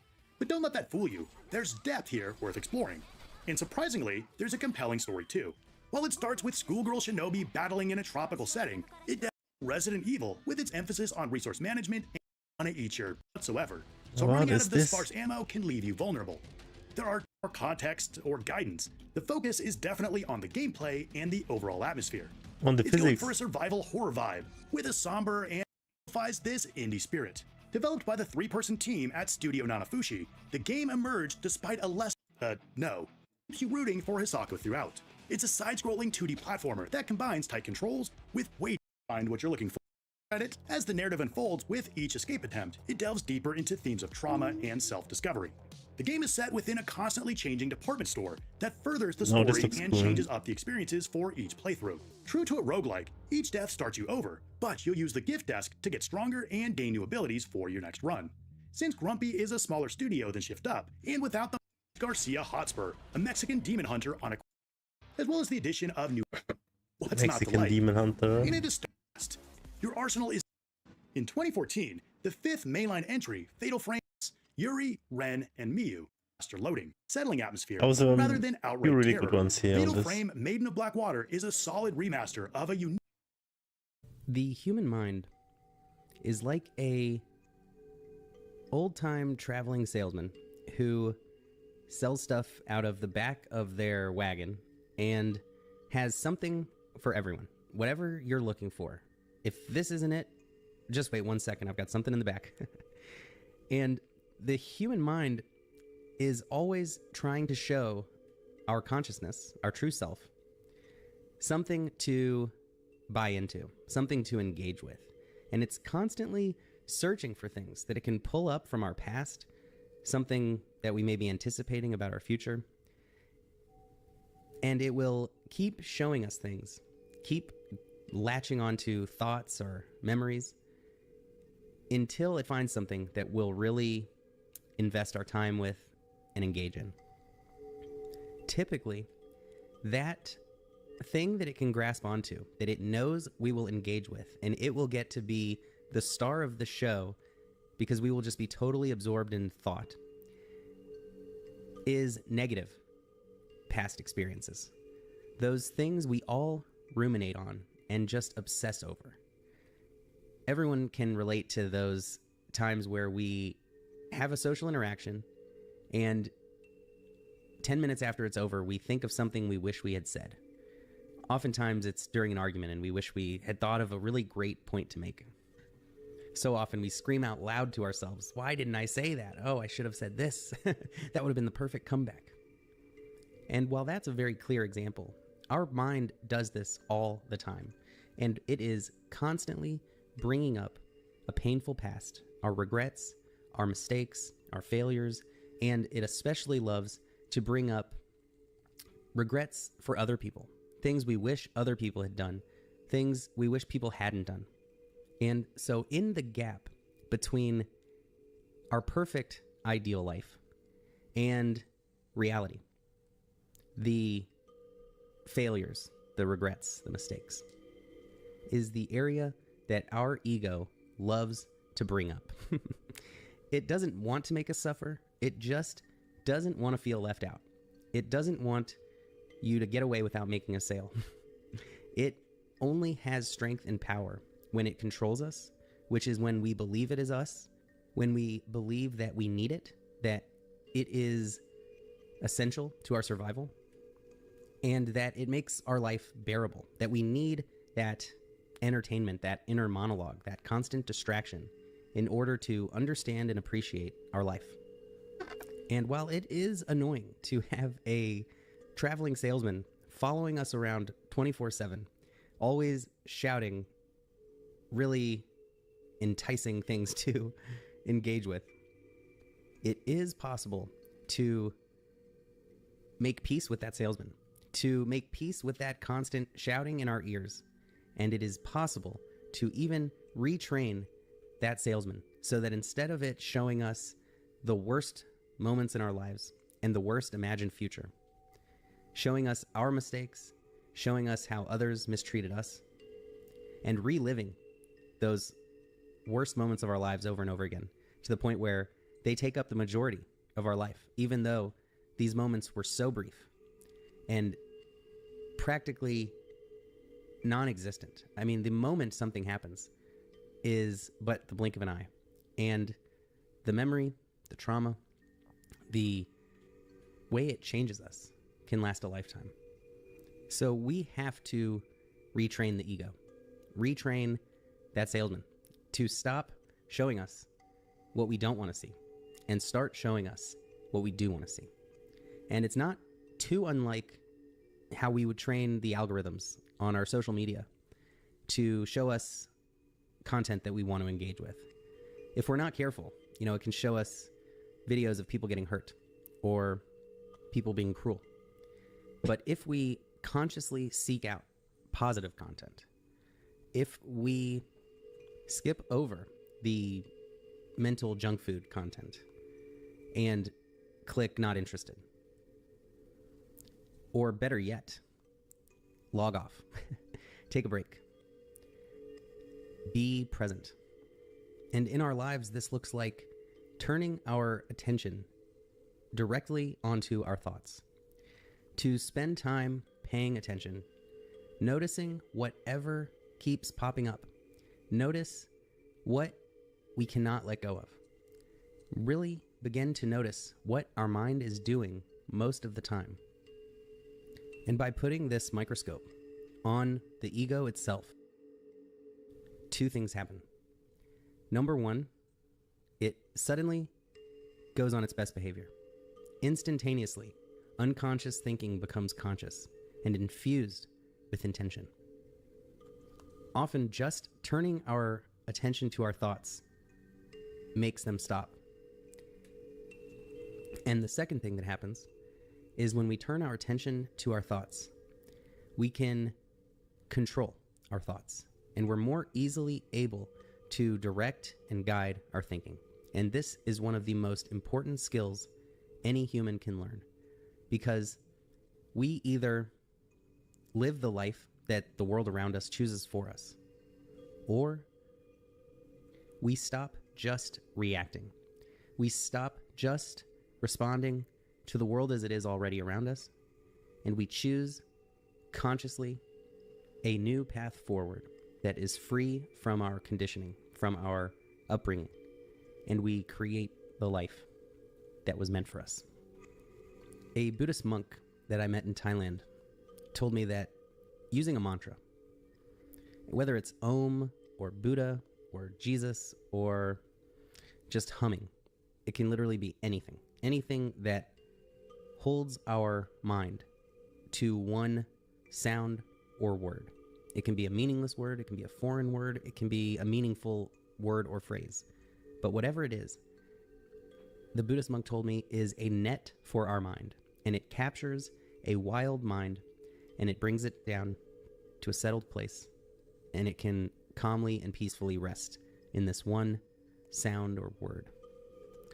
And if we practice mantra meditation, it really does directly strengthen a muscle that we can then use later throughout the day, which is this directed, guided, focused thinking.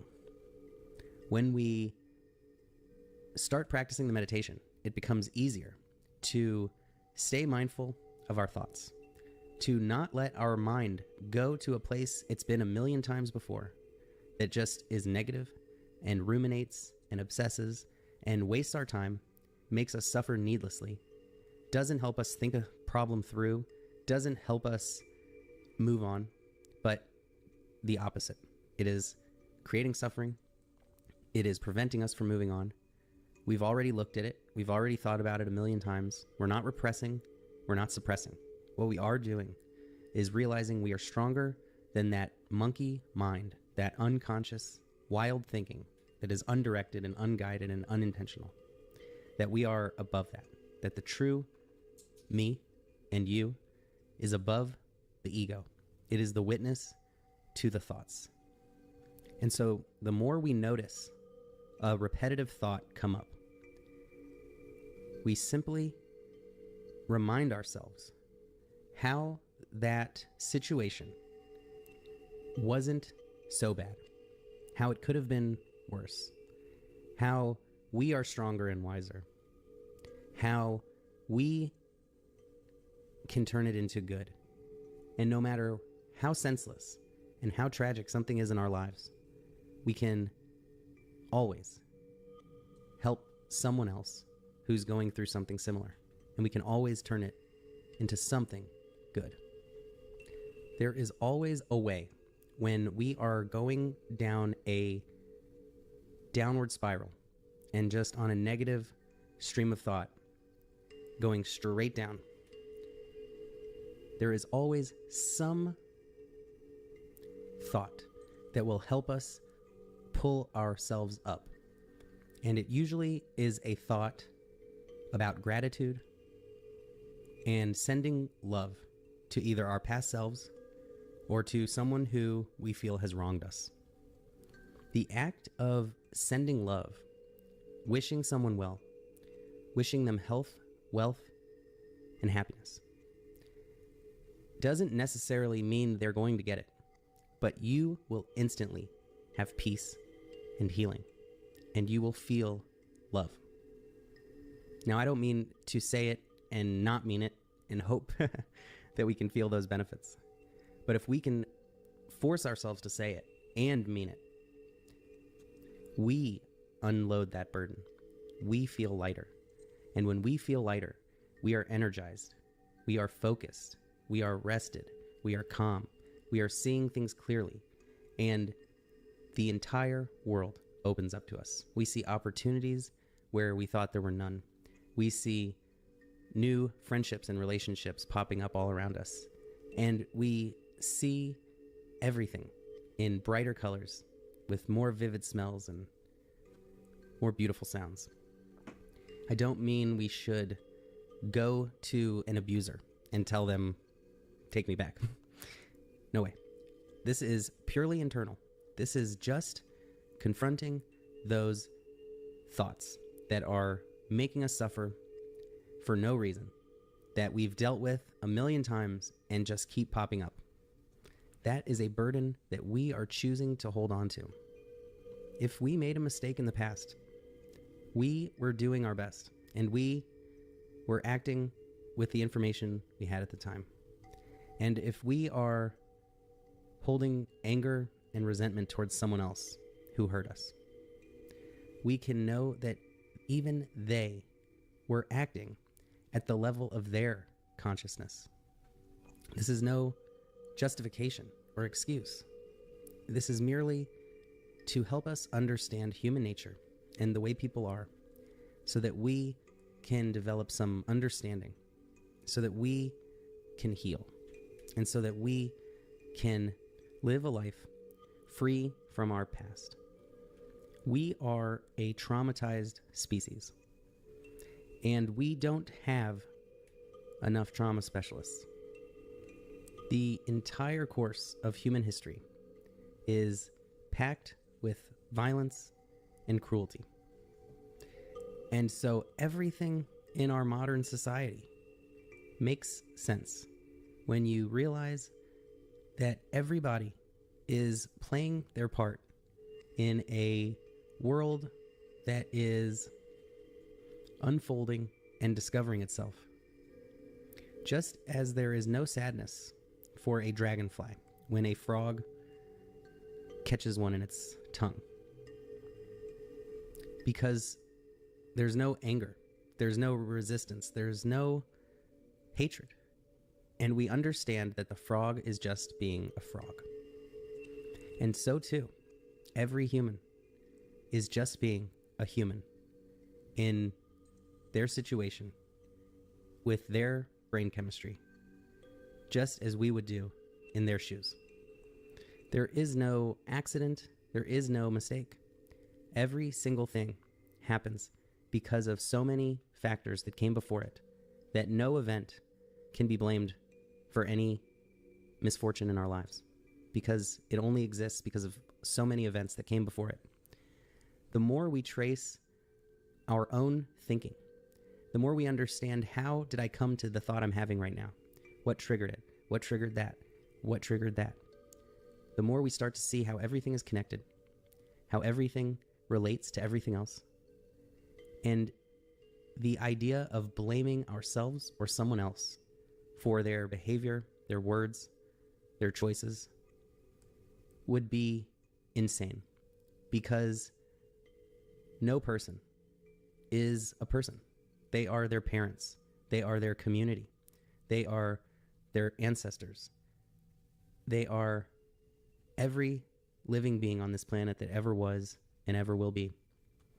So to hate ourselves, our past selves, or others is to hate life itself, because it is all part of the experience of life.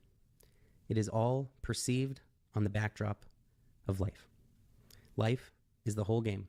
It is the consciousness that witnesses this magical universe.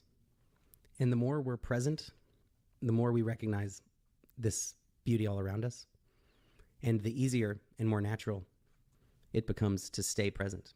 Because why would we want to leave this perfect moment? Life is a meditation. Life is a sacred ceremony. It is the practice. And so we must give it our sacred attention. We must practice with effort to be present with it while it's here. We're all here for this short time. And for what else are we here to do than to love and feel bliss and make sure that everyone else is having a good time on our way out? That is the cycle of life that we are striving for. And the past doesn't matter. The past is irrelevant. The past only exists as the burning embers of a bygone time. And to try to catch those embers would be to miss the fireworks. We can't change the past, but we can choose how we relate to it. Is it with gratitude, with wisdom, or is it regret and resentment? The choice is always ours, and the choice. Hi everyone, my name is Dia, and in today's video I want to talk about how we can come to understand what exactly self-worth means and how to increase our sense or strengthen our sense of self-worth. I've broken down the video into 3 main parts today so we can have an organized structure. The first part I want to talk about is understanding what is self-worth and how that differentiates from self-esteem. The second part I want to talk about is why it is incredibly important to have a good, strong sense of self-worth. And the third part, which is probably the most important, I am going to provide you with 4 steps on how to continue to increase, strengthen, and build your own sense of self-worth. Self-worth is a lot more associated with what's going on the inside and less affected or more resilient against outside forces or circumstances. It is a lot more about who you are versus what you do or how you perform. Maybe you're feeling a little bit resistant right now. Does a high self-worth equate to someone being arrogant or full of themselves? And I think maybe, possibly, but that's not black and white, it's more superlative. And do I think that these people who do have a higher sense of self are more confident and possibly get what they desire a bit more? I think the answer is probably yes as well. What's really important here is that you remember, yes, there is a objective reality that we all live in, but how you perceive that reality, how you perceive yourself in relation to your external environments, to other people, plays an almost more crucial role in how you will do or feel or experience life. So this attunement to sense of who you are and having a good, strong sense of self-worth is incredibly important. It's going to dictate how you stand in your boundaries. It's going to dictate what you think you deserve, what you will go for, what you can imagine is possible for yourself. And in life, I don't just mean materialistic things. It could be what's possible in terms of experiences you want to have, relationships you want to have. I like to think of our sense of self as a house that we continuously build and live inside of, and the windows that we open is how we perceive the world, and the doors that we open are how we get to interact and experience with the reality. It's a house that you should feel safe and secure in and is able to weather any type of storm that may occur that you cannot predict. And just like the weather, life is going to be unpredictable. No matter how much you try to plan or control, things are going to come up, things are going to change, meaning we have to change with it. So it is a lot more important to focus on building or having that foundation or that home that is equipped to continue to be remodeled, to renew, or to support you when a storm hits. Secondly, and this is an important concept, one that I've actually personally struggled with in the past. Maybe you never got the loving nurture that you deserved as a kid. And I don't mean spoon-fed, coddling, mom and dad did everything for you. What I mean is that the most basic foundational sense of safety and security. Babies and toddlers and kids need to establish a firm sense of I'm safe at home and I can also explore the world out there courageously. If you're watching this as a cognizant adult, then sorry to say that train has passed. That's just the reality of it. No one's gonna come and fix you. No job, no relationship, mentor, therapist is gonna magically change your life. It's in our hands now. And there are plenty of resources that's gonna lead you to the water, but you are the one that has to drink it. And the sooner we can accept this truth, the sooner we can begin to feel empowered to actually implement the changes we really want to see. And this also helps tremendously to offset that mentality of I'm a victim. We have to first come to terms with the past, that we cannot change the family we were born into. We can't change what happened or didn't happen, but we can definitely change what happens from this moment onward. So how do we strengthen or increase our sense of self-worth? I think that's the $1 billion question. And I'm going to break it down into 4 parts. And please remember that all of us are uniquely different individuals with different history and experience. But we're all humans, so there's definitely underlying foundations that can speak to all of us. Number 1 is self-acceptance and compassion. I'm not going to dive into the details This requires a whole lengthier conversation. Accept the good, the bad, the ugly. This is impossible to do all at once, but take notice when something does come up and trigger you, or when someone tells you something about yourself and you feel some type of resistance, whether it's good or bad. I'll give you an example. Something that I had to accept about myself recently is that I can be arrogant. Now watch this. If I haven't accepted this part of myself and someone tells me, hey, you're kind of arrogant, I would get incredibly defensive. Maybe in my body, I'd feel a little bit tight. Maybe I want to shut down. I want to fight them. Or maybe I get really self-conscious and feel ashamed. So you can go gentle and ask, are there any ways I can sometimes be arrogant? Even just a little bit. And so I take a deep breath and I think, honestly, yes, I can be. Despite my best intentions, I can definitely be arrogant at times. So now I allow this acceptance to settle in my mind and in my body. I don't judge it at all. I just let it exist. So next time when I'm a little overly confident in a situation and someone says, hey, you're being a bit arrogant, I'll notice that because I've accepted this part of myself with compassion and no judgment, it doesn't carry any more charge. So I can feel and say, you know what? Yeah, I can be that sometimes. And there won't be any type of defensive feelings or anger or shame. And again, you don't need to sit there and come up with an inventory of things that you embody, whether it's good or bad, all at the same time, but it will take some time. And sometimes you won't even know what it is until another person is able to mirror it in you. So you realize this is something that you reject. For the compassionate piece, I don't think of it as a lovey-dovey, oh, I love you, I accept everything about you, the good and the bad. I don't think that's practical or realistic. It's not gonna be easy to digest or truly be believed by your own unconscious mind. So I recommend taking baby steps. Compassion can simply be neutrality.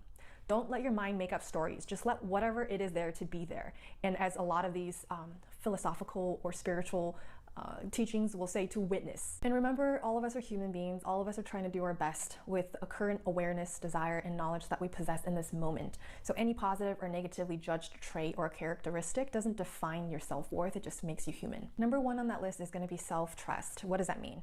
To me, self-trust means that I trust myself to choose things that benefit me to the best of my abilities. And that is also good for those around me. Now, to people pleasers, this might seem like it's a contradictory statement. What if other people want me to go out and I don't want to go out? Well, stick around for the fourth point because we're going to talk about that. Self-trust means I care and love myself enough to say no to things that doesn't feel good, things that might harm me in any small or large way, and continue to build good habits and create a lifestyle that is actually sustainable and good for me long term. And the key here is not perfection. It is acknowledging that being human isn't black and white. It's not an all or nothing. We'll make the wrong choices sometimes. It's also about levity and forgoing one night of deep rest to enjoy a party with your friends. So think of it more of a balance. If we're too rigid in our attempt to live in the perfect life, it can also tip over into being more controlling or feeling ashamed about not being perfect. So what can you do?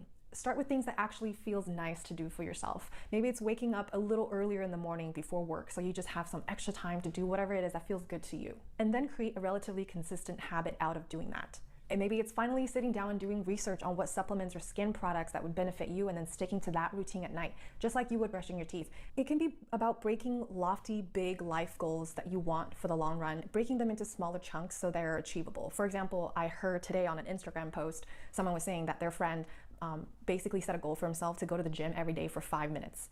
And even though that sounds ridiculous, he was able to accomplish this goal consistently and thus starting to build a habit. So anytime you have a goal that feels too scary or not the perfect timing or not the perfect place, break them down into a lot more smaller chunks. And then that way you can start to establish that habit before it becomes a part of who you are. So whatever those things might be for you, whether they're small or big steps, it basically reassures your own inner child and your unconscious mind that you are here for you, that you're going to stand by your own promises to yourself and honor what feels good and what's giving you energy, because you are worthy of someone looking after you and caring for you the way that you would care for somebody else that you love. Number two, get uncomfortable. If you're in survival mode, I don't expect you to have the energy or resources to do this. So remember, the first part of this is compassion. But if you're ready or you're in thriving mode, it's time to step out of your comfort zone. The only way for you to continue strengthening your self-worth is by doing things that you thought you couldn't. Now, there's a difference between accomplishment for external recognition versus experiences that actually truly enrich your own life. And this does kind of tie into self-esteem, but I don't think it's possible to continue growing our sense of self and self-worth without engaging with life that is outside of the safety of our home, so to speak, or the safety of our comfort zone. For example, I didn't believe I could be my own boss until I was, and I truly didn't think anyone was proud of me at the time. I don't even think I was proud of myself. It just felt like there were hills and hills to climb and achieve. But there is a subtle yet incredibly shift that happened in myself. I knew all that it took to learn new skills in order to create videos, build a website, start a podcast, and I began to trust in myself. That whenever I felt scared to do something new, I had the courage and the ability to do it anyway. Getting uncomfortable and making it through that uncomfortable feeling is how we can start to build more self-trust, to know that we have our own back. In all these different ways, we as social creatures need to know or learn how to adapt and how to grow and how to try. And I don't know what your uncomfortable thing is that you deeply desire to do, but remember just to take baby steps. So I have a bit of social anxiety, even though I deeply desire connection like most of us do. And the way through it is going to things that makes me feel a little bit uncomfortable because there's strangers there and what are they gonna think about me? And then I actually go to those events and realize it's actually kind of nice. And I'm still not the best at this, but I'm definitely making progress. So this is the perfect transition to the next point, which is point 4. And this is the idea of separation of tasks. So I just finished reading this book, The Courage to be Disliked. It's one of those books that was profound enough to actually have inspired this whole episode, to be honest. Separation of tasks simply means that there are tasks that belong to you, and then there are the rest that has absolutely nothing to do with you. And it's not your problem. They're not within your control, and it creates a lot of pain trying to maintain or do other people's tasks. And this ties to the behavior of seeking external validation in order to feel that sense of worthiness. I'm very familiar with this. Growing up, I was really only praised for things that I did, never really for who I am. But this led me to being really good at being the helper and feeling like others will only appreciate me or find me valuable if I am doing something for them. And it creates this very shaky or weaker sense of self-worth because a lot of times people won't always appreciate what you do for them or notice it, or they may not even want you to help them. The important point is this, and it ties into setting boundaries. A lot of times we smear our own boundaries in order to feel that acceptance or that love. Maybe you're burnt out and you just want to take Sunday off. You're either afraid to disappoint your friend who's asking you to help them move. So you're exhausted and you're feeling resentful and you think that now they owe you a favor. Or you first try to say no, but upon their insistence, you start to feel guilty or unconsciously think, I'm not a good friend if I don't go help. So you say yes.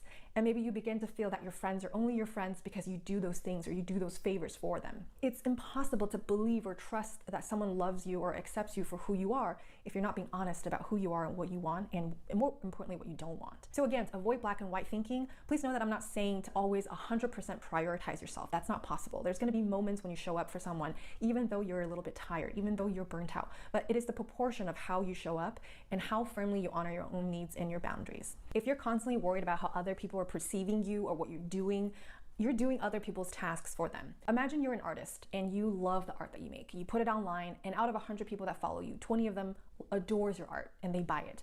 70 of them felt indifferent or didn't connect to it, and 10 of them are just straight up haters. Is it possible for you to have everyone like what you do or who you are? But if you love what you made and you firmly stand by it and enjoyed it, why try to control how it's being perceived? Because you simply cannot. You'll be pulled in literally 100 different directions trying to please everybody. Trust that the people who genuinely matter and love you will love you through your imperfections. Know that you cannot control if someone is upset at you or mad at you. That is their task. Your task is to know what your integrity means, know your limits, know what is a no and what's a yes, and allow everyone else to do their tasks. How you're perceived is not your task. All we can do is operate from the latest updated version of ourselves. Not perfectly because we're human, but we do our best and we take responsibility and accountability for our words and actions and our behaviors. But how it is received is not something that you have any say in, no matter how much you push or you bend. As you can probably tell, I am an avid reader, and if you're curious, you can check out my video, 5 books that would change your life. You can also follow my podcast, Path Back to You, join the Modern Pen Pal newsletter, or you can follow me on any of the social media platforms. I'll have everything listed down below. Until next time.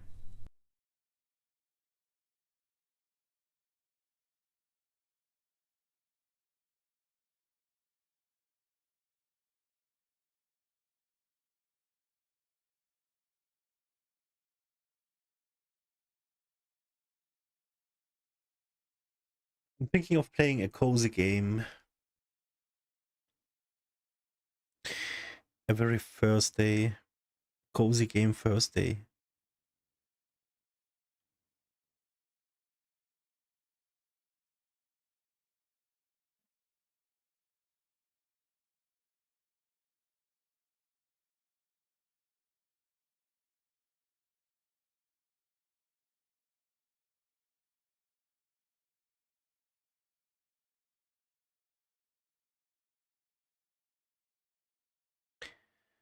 So, which one should we play? Maybe Arise.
Let's meditate for 10 minutes and then play Arise.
Traveling salesman.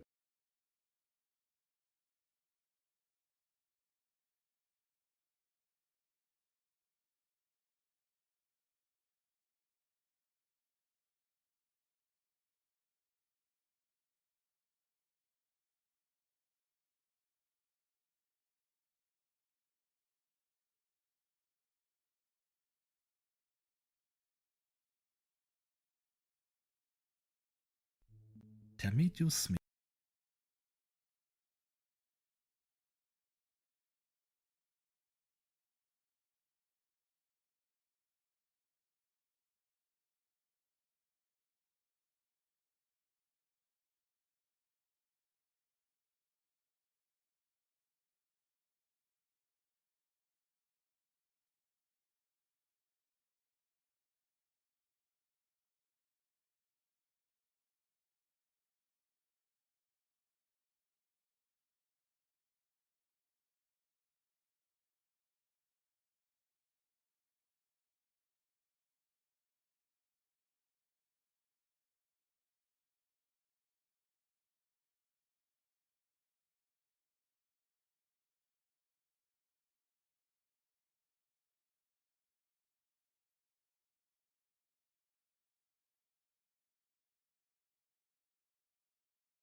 Okay.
We did this.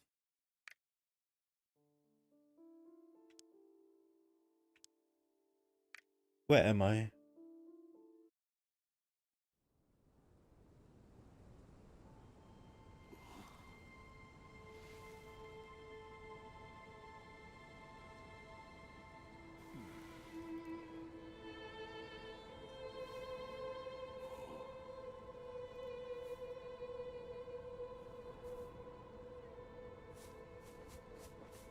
No, but I'm sure we did this already.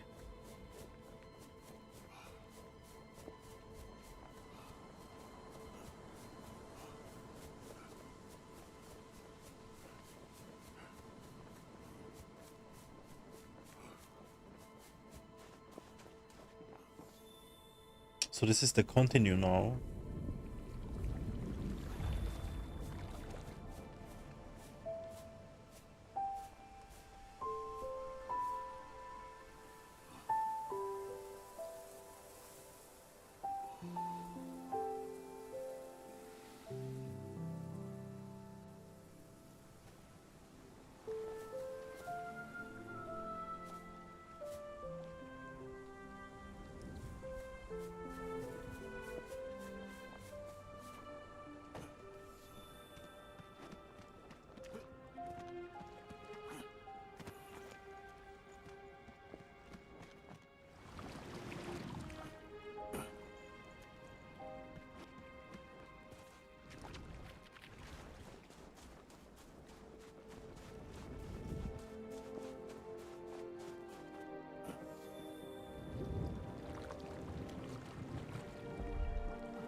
Yeah, we do remember. I did this for sure.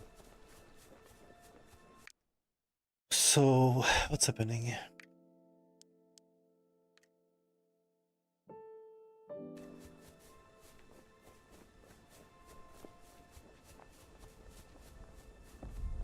Why did it roll us back?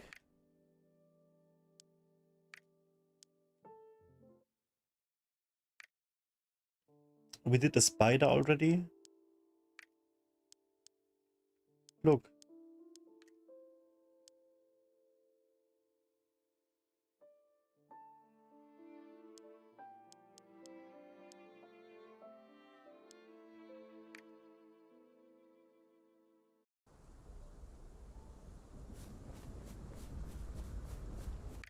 I don't want to be playing everything from again. Like, it was a lot.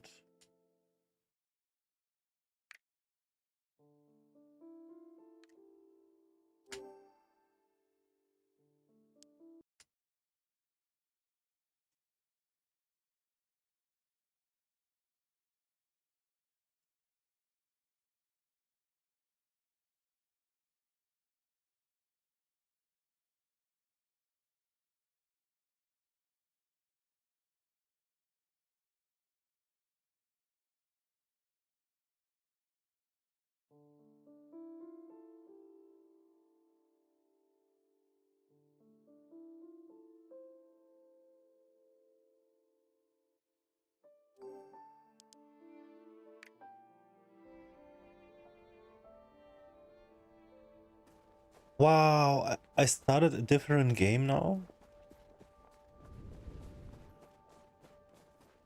Wait, so over here is the flower. So yeah, we did this. Okay. Then we did the snail and the spider. So the first I started via Steam and now I started via shortcut. It has different save files. Okay.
Mm-hmm.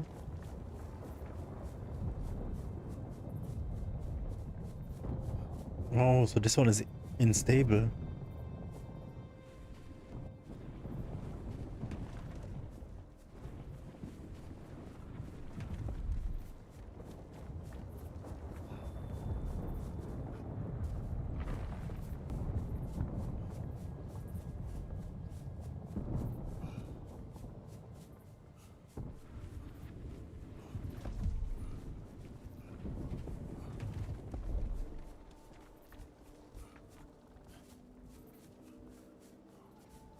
Let me just...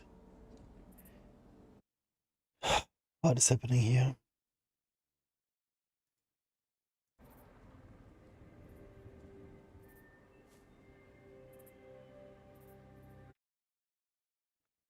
So it doesn't want to pick up the game now, I see.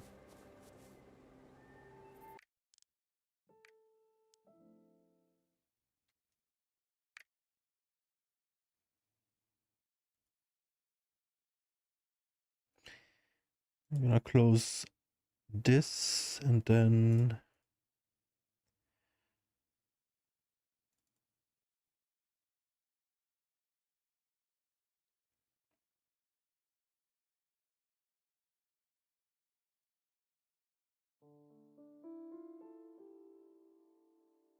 Okay, there we go. Okay.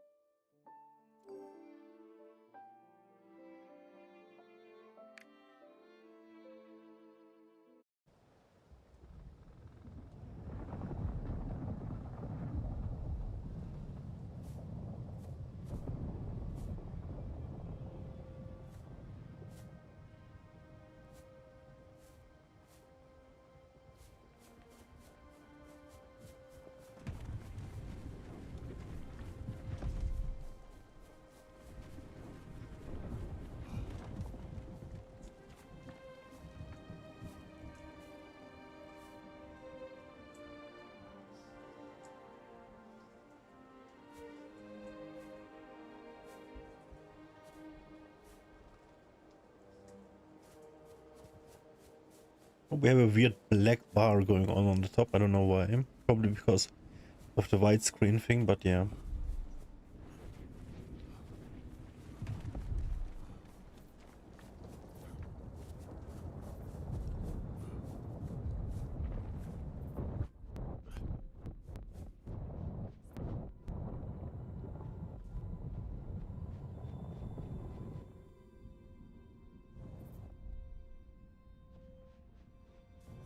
Am I stopping time or something?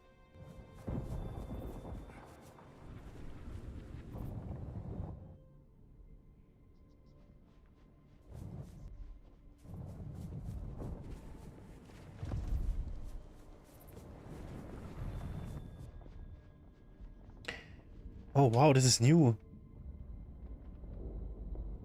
I can actually stop time. Okay.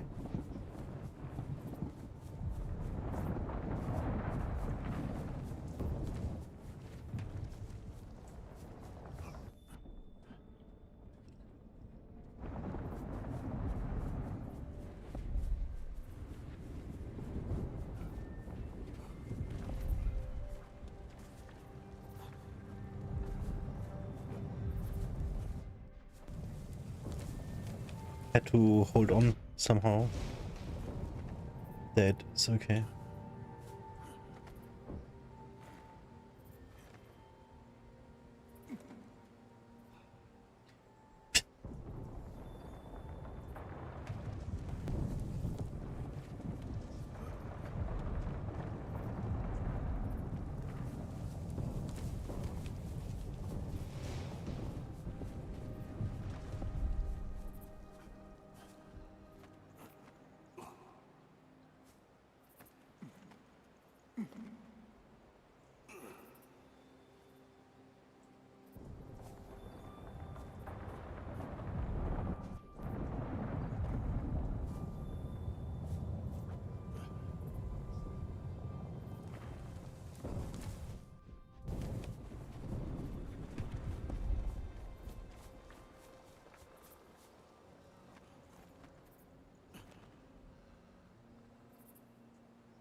Hmm.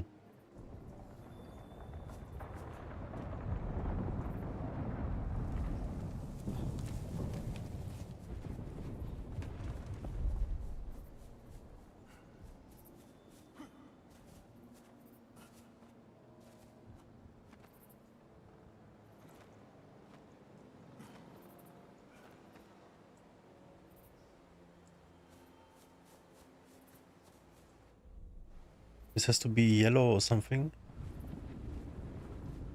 Blue, and then I can do something.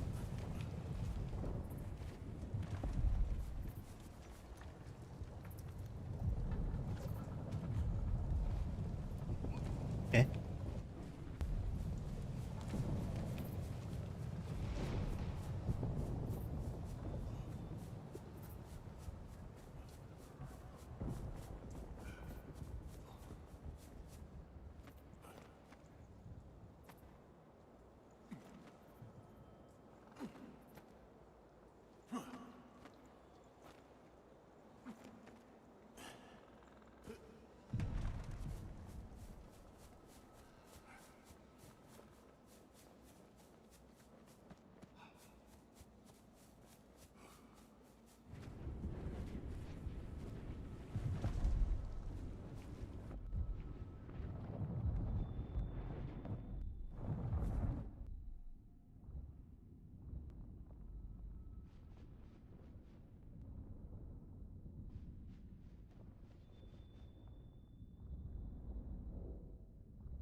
Hmm. Oh. Rip.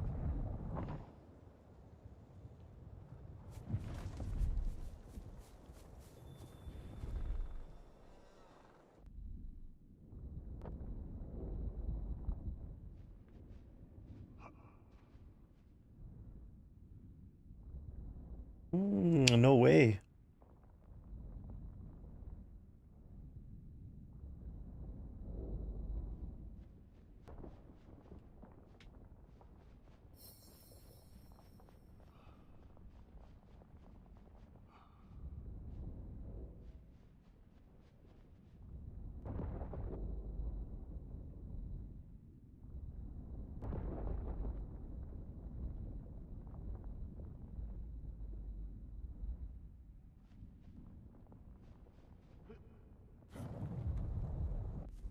Oh shit, did I die?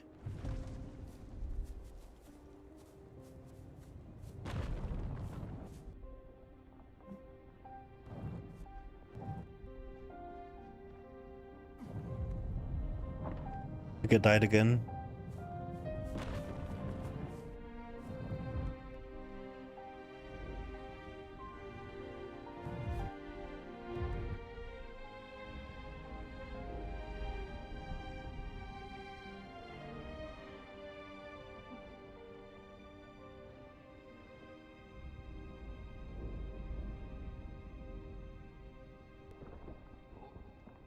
Okay.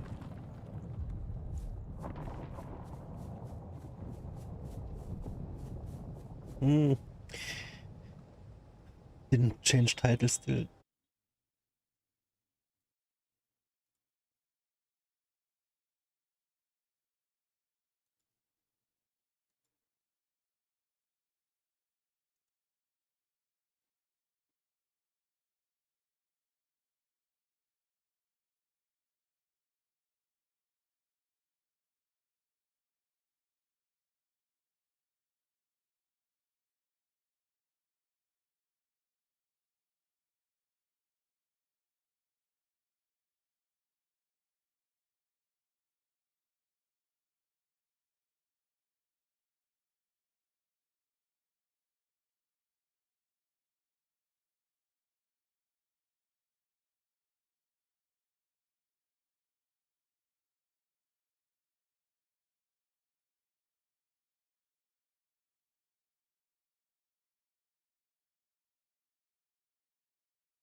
So I have stopped time.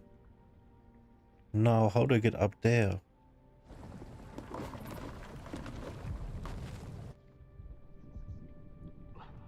Jesus.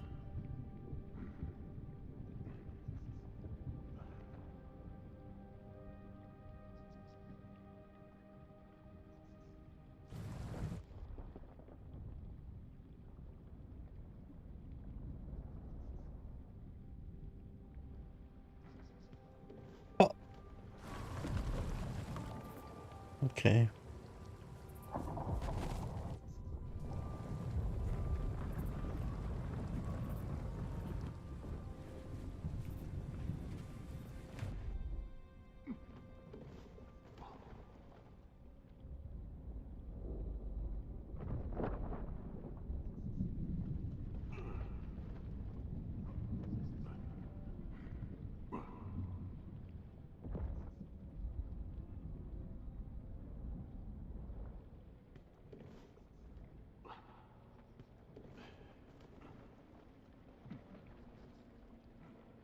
Oh, this game crazy.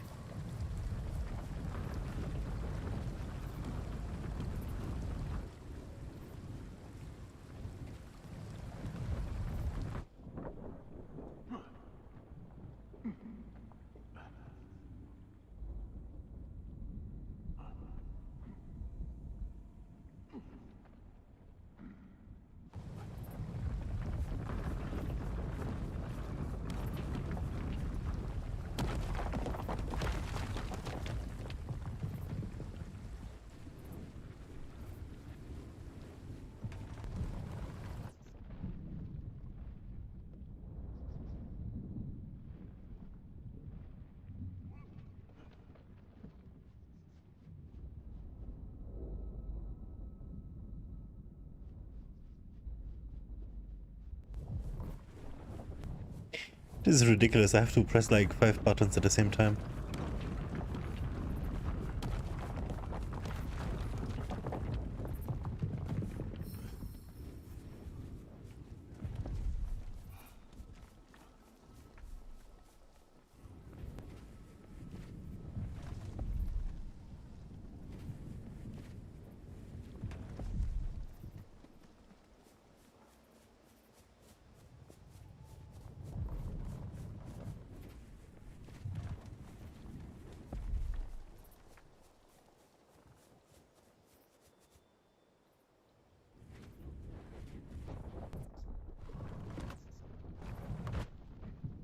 Holy shit.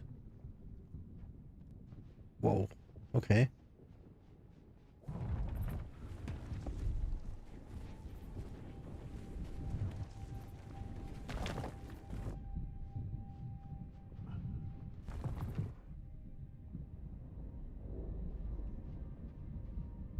This is nuts.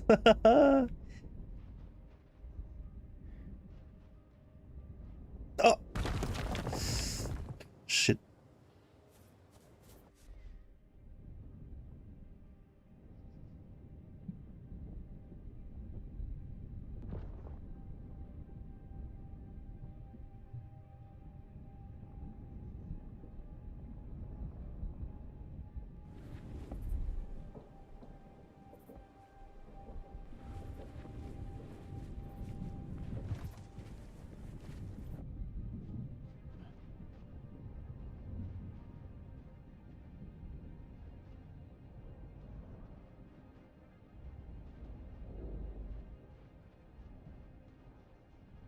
Very cool, very creative.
Oh my god. What happened?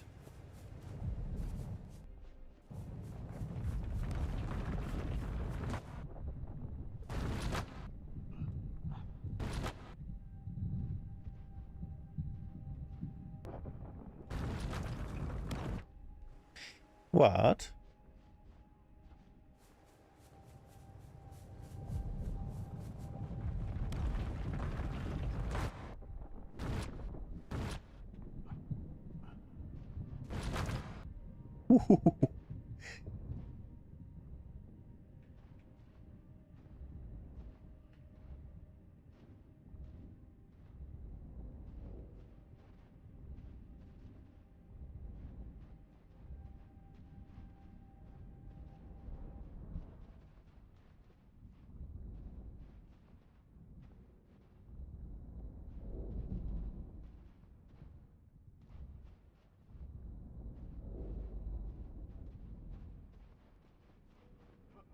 Okay.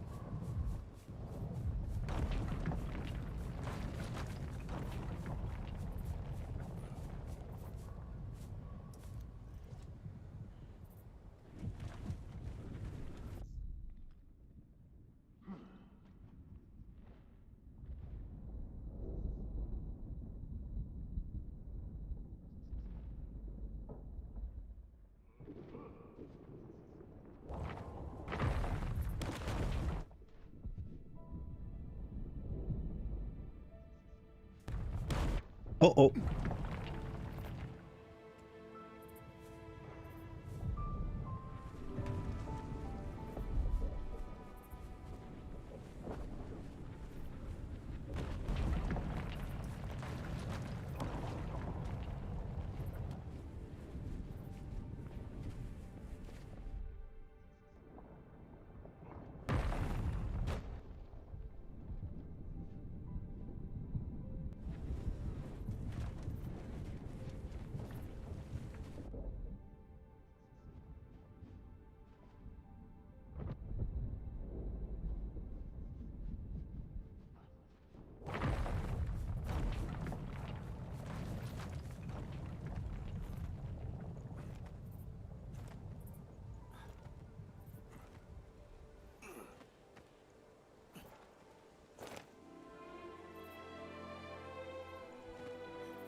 Okay.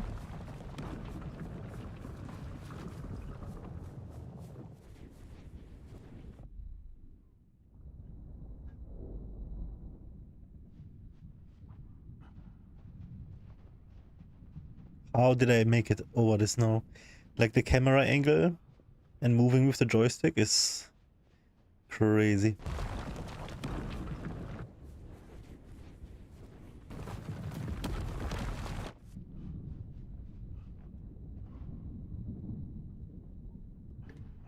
What?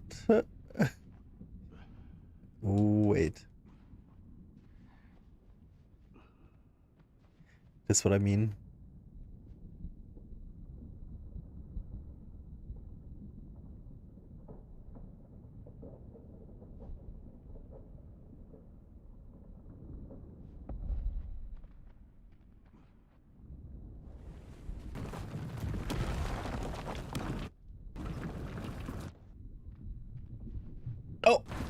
There it is again.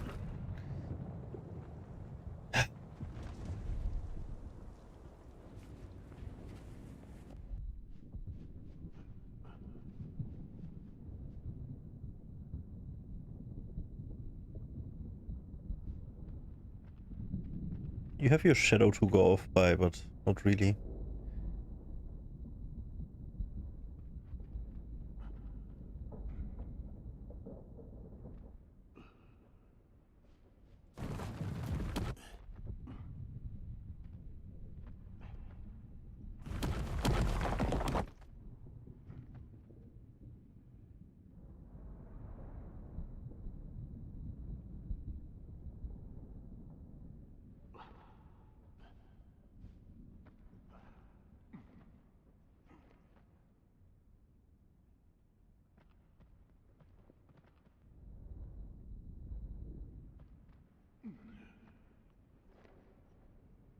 It's me.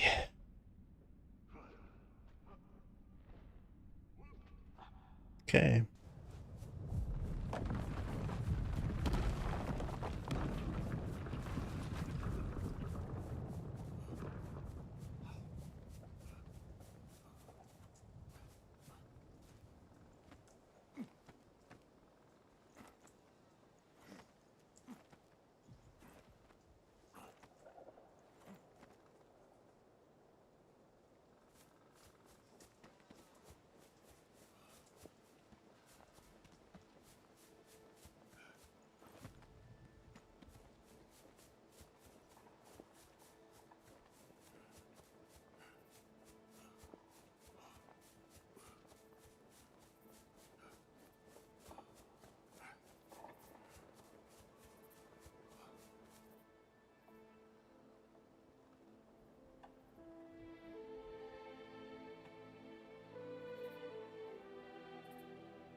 So we can go down here. There must be a memory.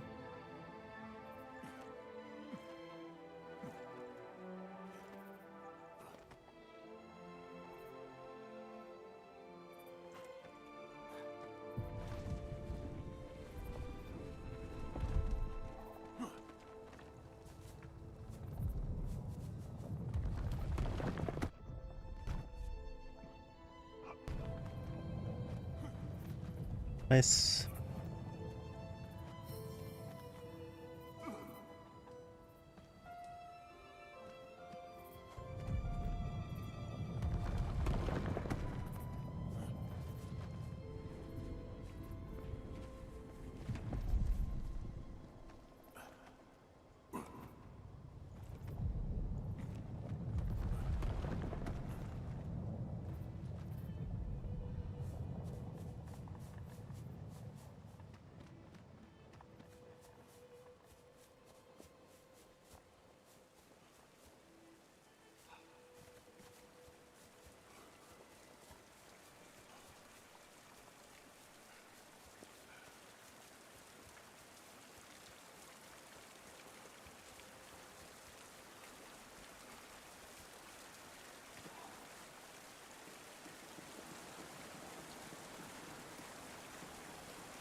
Ooh.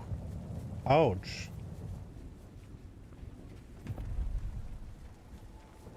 So what is this? There is two paths.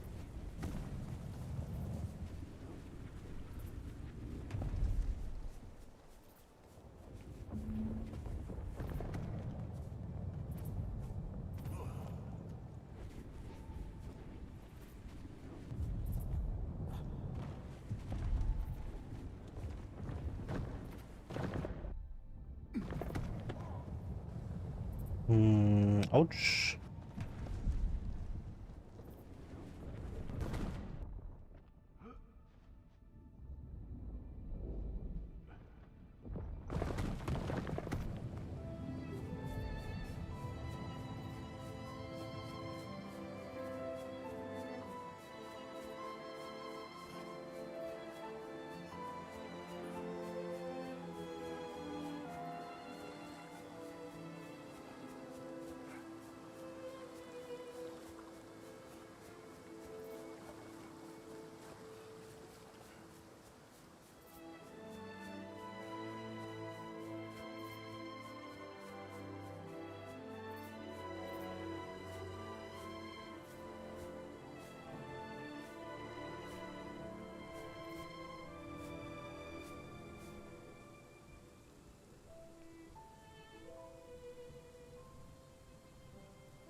This is too sad.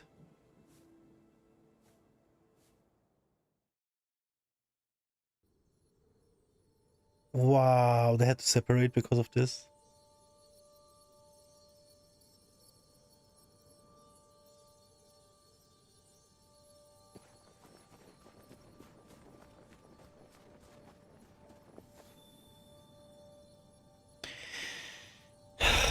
This game is triggering me.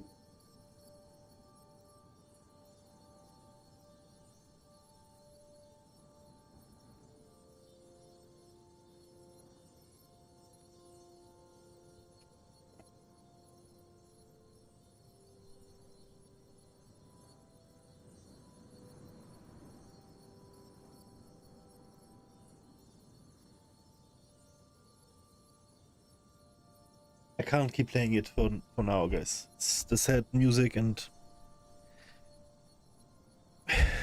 the separation and stuff, it's all triggering me too much.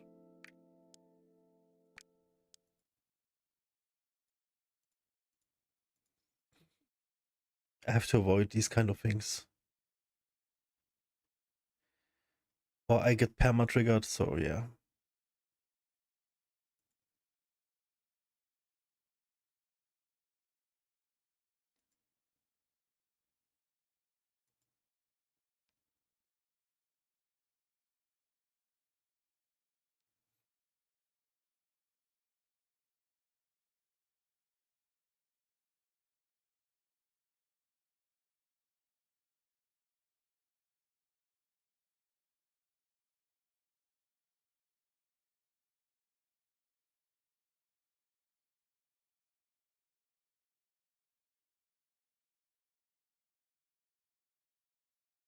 The human mind is like a old-time traveling salesman who sells stuff out of the back of their wagon and has something for everyone. Whatever you're looking for. If this isn't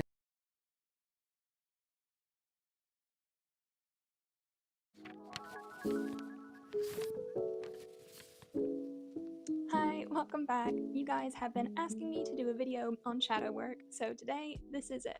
I'll be going over everything you need to know to get started with shadow work, what it is, how to do it, and what you get from it. If you're someone who feels stuck in life, like you keep getting in your own way, you're falling back into old patterns, and you feel like you're the only one between you and the life you want to live, then shadow work may be interesting for you. Let's start with what is the shadow? This is a term that was coined by Kai Jung as a part of analytical psychology, which is very focused on the unconscious, the unknown, the depths of your mind. And what this means is that even though the shadow is something that you can't see and you're not even aware of, it plays a very important role in your life. So, what is the shadow? I'm going to try to explain this really simply because it's probably the most confusing part about shadow work, but you'll get the gist of it. Jung splits the psyche up into several parts. So, to help explain this, I've created a very simplified drawing of what this looks like. You can see his version of this is much more complicated. I'll put it up here to show you, but today we're going to just work with this. You can see there are three main parts of this. We have the persona, we have the ego, the shadow, and then all of it together makes up the self. I think it's best to start with the persona when explaining this. So, the word persona is derived from a Latin word which literally means mask, and this is how you can think of it. Your persona is the social mask you wear and you show to the world and people around you. It reflects how you want to be perceived. It's the image that you project outwards. And this is a good thing because your persona is what allows you to fit in and adapt to society. It's formed by what you learn is acceptable, what it means to be a good person. It can also hide the less desirable parts of your personality. So, all the things that you think are wrong or bad, you hide behind your persona.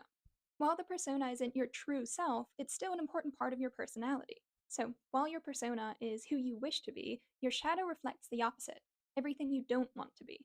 And this is where it becomes a problem. If you haven't integrated your shadow yet, then your ego is going to identify with your persona.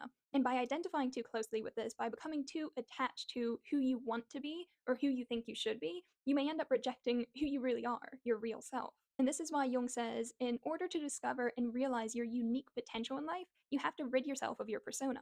This may seem strange at first because if your persona is everything that is good and right and everything that you want to be in life, then why would you reject that? Why would you fight it? Well, the problem is that it will never feel natural to maintain that mask. You can live a life as your persona, and maybe you already do, but you'll always be fighting yourself in order to keep that mask up. As Jung says, I am to have a dark side if I am to be whole. And you may think happiness comes from just being good all the time, but really happiness comes from embracing your whole self, even the parts of yourself you don't like. Now, in contrast to the persona, we have the shadow. Jung describes the shadow as the thing a person has no wish to be. It contains all of the unconscious and repressed parts of your personality, all the things you deem are bad. Think of it like this: anything that's in conflict with your persona falls into the shadow. So these are all the traits and qualities and emotions and thoughts that you try to hide from the world or feel ashamed of. But most of the time, these shadow traits aren't actually bad, they're just undeveloped. And you can think of most traits like this. For example, if you're naturally a very cautious person, then this personality trait will show up differently depending on how much you've nurtured it. At its best, this can mean you're very careful and analytical, and you can make plans that help you reach your goals. But at its worst, this can mean you're overly fearful and risk averse, and you avoid responsibilities in life, even when it's important for your growth. So these are just examples of two sides of the same trait, depending on how much you've developed it. And it also shows how authentic personality traits can become destructive shadow traits if they're prevented from maturing, if you never have the chance to live them and learn how to control them. So, put simply, your shadow is the sum total of all the negative qualities you try to hide from yourself and others. Things such as laziness, greed, jealousy, insecurity, fear, all these things can make up your shadow, and it's like the dark side of the mind which you don't want to acknowledge or confront. But the thing is, when you deny the existence of your shadow, it tends to become more powerful and can start to take control of your life. So, your shadow contains everything you reject in yourself, regardless of whether or not it's good or bad. And this is where your ego becomes important. Although the term ego has quite a bit of stigma from many New Age books, Jung's definition of the ego is pretty simple. Your ego, here in the middle, is the conscious part of your psyche which mediates between all other parts, conscious and unconscious, and makes executive decisions. You most likely think of yourself as your ego because it's the voice in your head that holds all your values, beliefs, and your life experiences. Now, your ego can also develop a certain thinking style, and this is what's called your conscious attitude. This is quite a popular part of Jungian psychology, so maybe you've already heard of it. But it basically breaks down the way that your ego selects and makes decisions into 4 psychological functions. And each one is like a spectrum. Everyone tends to lean one way or another on the spectrum. The first you've definitely heard of is being more introverted or extroverted, then thinking and feeling, and sensation and intuition. These are also what the MBTI types are based off of.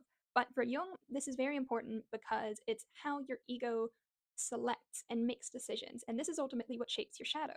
The only problem with this is that your ego's attitude or thinking style has a tendency to become more one sided over time. And instead of having a balanced perspective of things, you may become overly emotional or judgmental. And on the other side of that is where you'll start to have problems showing up in your life. But for now, all you need to know is that your ego is the one controlling your actions, but it is influenced by various parts of the mind. Now, the entirety of your psyche forms the self. This is the core of who you are. The self represents your highest potential as an individual, and realizing this is like the ultimate goal of self development. But to realize your whole self means integrating all other aspects of your psyche, especially your shadow. And this is what shadow work is all about. So try to imagine it like this: you are born whole, with all the pieces that you need to develop in order to reach your fullest potential. But as you grow up and you learn to fit in society, you start to split yourself. You start to sort these pieces into good and bad. This doesn't mean that they are good and bad. It's just what you learn to be good and bad. Because, of course, this is what's important for survival. This is the whole job of your ego. You want to be accepted by others so that you're safe. So naturally, all the parts of yourself that you deem good are embraced, and this is what shapes your persona. All the parts of yourself that you deem bad, that you're criticized for, you reject, and this becomes part of your unconscious and can fall into your shadow. I'll give you an example of how the shadow can be formed in this way. Let's say, as a kid, you're growing up, you're young, and you get upset about something. So obviously, you haven't developed your anger yet. You don't have much experience with it, so it shows up in a very immature state. Maybe you have a tantrum, maybe you yell at people that are close to you, and you get in trouble for this. You're told that this is wrong, you shouldn't do that again. And this is then where you start to reject this part of yourself, and you may end up suppressing your anger. And there's a very simple thought behind this, because as a kid, if you're not loved by the people close to you, if you're not taken care of, then that means death. It's as simple as that. So to survive, you want to be accepted. You want to be liked. You want to fit in. And this is kind of the filter that your ego is running everything by. You experiment with acting in different ways, and depending on whether or not the people around you find this good or bad, this is how you learn to shape yourself. But here's the thing. If this part of yourself, your anger for example, were to just simply disappear, it wouldn't be a problem. But it doesn't. Instead, it gets pushed into the unconscious mind, into your shadow. And now, two things tend to happen at this point. The first is you can no longer develop your anger. Anger is part of your aggression. And aggression isn't good or bad, but it can show up differently depending on how mature it is. When it's immature, it may show up more uncontrolled, explosive, or awkward, and this is usually where you get told off for expressing these traits. But ideally, you want to be able to express these parts of yourself so you can learn from experience, and that's how you gradually develop them. If you get a chance to express your anger, then over time, you can learn to control it. It can then mature, and it may look like healthy assertiveness, confidence. But if it's suppressed, then it remains in this immature state. You're not able to control it or develop it. And then every time you get angry, you push this away, and it starts to grow a charge in your shadow. And this is where it can become a problem, because the more you suppress, the more power your shadow has over you. Remember the psyche, it's like a balancing act. The ego's whole role is to try to satisfy all the different impulses in your mind. I think understanding this can be so helpful, especially when you don't feel in control of your life, as it's often because of this unconscious influence. Just think, if you're the creator of your own reality, then why isn't your life what you want it to be? Why isn't it as simple as knowing what you want and going after it? Why do you keep getting in your own way, even if it's against your best interest? Understanding your shadow can explain all of these things, because you are the creator of your own reality. Your life is a reflection of everything that's within your own mind. But the thing is, you're only aware of your conscious desires and motivations. What about your unconscious motivations? What about everything else that's in your own unconsciousness? Your shadow has a huge influence over all of your actions and choices and feelings, even if it's expressed in ways that are immature or unproductive. That's just the nature of the unconsciousness. It's just like a muscle. Anything that isn't used or developed will become weaker and harder to control. And that's how it is with your shadow. It's all a balancing act between the conscious and the unconscious parts of the mind, and your ego is like the final judge. I'll give you an example. So let's say this is you, and your persona is that of someone who wants to be very easygoing and harmonious and light. And this is very common in people pleasers. But then your shadow contains all of your suppressed anger and rage that wants to be expressed, because this is a part of who you are. These are still parts of your true feelings. So then your ego, sitting in the middle, will hear both of these urges, and it will try to satisfy both the best it can. And then this may show up, for example, as you becoming resentful, passive aggressive, pulling back in relationships, and these are all forms of self-sabotage. And of course, it's important that there's also a different balance and power dynamic in this. If, for example, you've suppressed so much of your anger into your shadow, then this is going to have more influence over you. You may then tend to snap and react in ways that aren't normal for you. And this is because it has such an emotional charge, which you don't have control over. And this can then also have a negative effect on your self-image, because you suppress all this anger because you want to be liked, you want to be seen as a cheerful, good person. But the thing is, by doing this, you then let people overstep your boundaries. You stop speaking up for yourself. You stop expressing your anger and allow things to happen that shouldn't. And then, after years of doing this, you sit there and you think, why am I so weak? Why am I so passive? Why am I so scared? I wish I weren't like this. I wish I could be stronger and more confident. But the thing is, these are all two sides of the same coin. You want to be more confident, yet you fear your own emotions. You want to be more self-assured, yet you don't trust yourself. You want to change your life, yet you fear others' disapproval. So much of the mind is complementary, and you do one thing to compensate for another. So ask yourself with these kind of things, what is this for? Are you really too shy, or are you too angry so you hold yourself back? Your shadow generally shows up as these kinds of inner conflicts you have. It feels like tension within yourself. And this can be in the form of inner dilemmas you have with yourself, a negative self image, limiting beliefs, or even just a feeling of unfulfillment in life. So, to sum this up, growing up, you learn to suppress parts of yourself that you believe are bad. And you start to split yourself into almost two sides, good and bad. And this is based on the feedback you get from other people, because you always want to be accepted and to fit in. But the thing is, the parts of yourself you reject don't just disappear. They fall into your shadow, and from here, they have an unconscious influence on everything you do in life, your thoughts, feelings, decisions, actions, and they usually show up as self sabotage. This is when you're acting against your conscious goals. You can usually put that down to your shadow. So, what is shadow work? Shadow work is the practice of integrating these repressed parts of yourself and making them a conscious and integral part of your personality. Even though some of these repressed qualities may appear bad, they're usually just undeveloped. So you can think of it like this: your shadow holds the seeds to your potential. But the thing is, you need to go back and you need to retrieve these parts of yourself so that you can develop them. So that through this, you can become the person you need to be in order to live your potential, in order to reach your goals and overcome the challenges you're facing. Believe it or not, everything you experience is nudging you towards realizing your whole potential. All the challenges and opportunities and experiences you face are trying to make you aware of these parts of yourself and giving you the opportunity to integrate them and to become whole. And this is a big part of shadow work. Jung calls this process individuation, which is creating a line of communication between your conscious and unconscious mind. This is where he talks a lot about dream works, imagination, universal archetypes, but we're not going to go into those things today. Just so you understand, though, the goal of shadow work is to become aware of your shadow and its influence on your life, and then going back, retrieving these repressed parts of yourself, and then developing them so that they can be one of your strengths, a core part of your personality. This is who you are at your best. If you've learned to suppress your aggression, then a lot of your problems in life are going to be connected to this. Because on the one hand, now that it's a part of your unconsciousness, a part of your shadow, you're not going to have any control over it, and its influence is going to show up in very destructive or unproductive ways. And on the other hand, you're going to be in situations where what you're missing is this very quality. For example, you're going to have a hard time asserting boundaries or yourself. And it's because you're missing this piece of who you are. You haven't developed your aggression, which will be a tool, a strength for you in many of these situations. So, this is just one example, but if you sit down and look at your problems in life, you're going to find that they're all related to a few main themes. Maybe you'll realize, oh, it's because I learned it's wrong to express my anger, so I suppress this. And then it's been so long that I feel if I let any of this out, it will ruin my life. It'll be out of control. So then I continue to suppress this, and it starts creating more and more problems. The key is realizing this, going back, retrieving this part of myself from my shadow, and then learning to control and develop it. Ideally, all challenges you're faced with in life will help you integrate these lost parts of yourself and give you opportunities to develop them, to bring you closer to your potential. Now, how do you actually practice shadow work? This is the question I know you've been waiting for, and there are many different answers to it. You can practice dream work, working with archetypes, journaling, active imagination, therapy, obviously. The list goes on, and the best way to do this will look differently for everyone. So, all I can say here is this is how I practice shadow work and what has been helpful for me.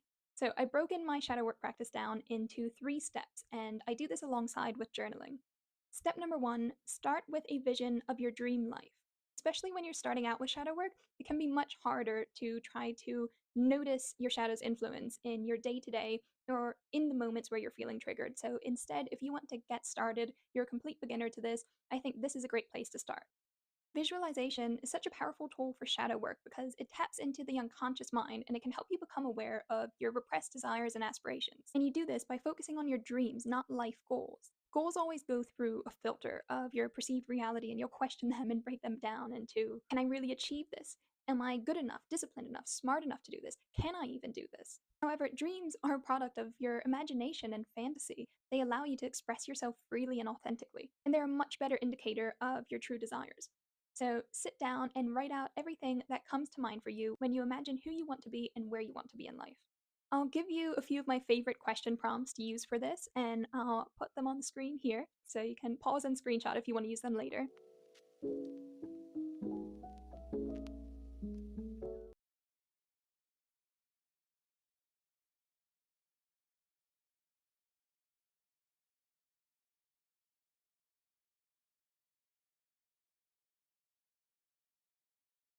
These are actually good. I'm gonna And now, screenshot this and run it through ChatGPT.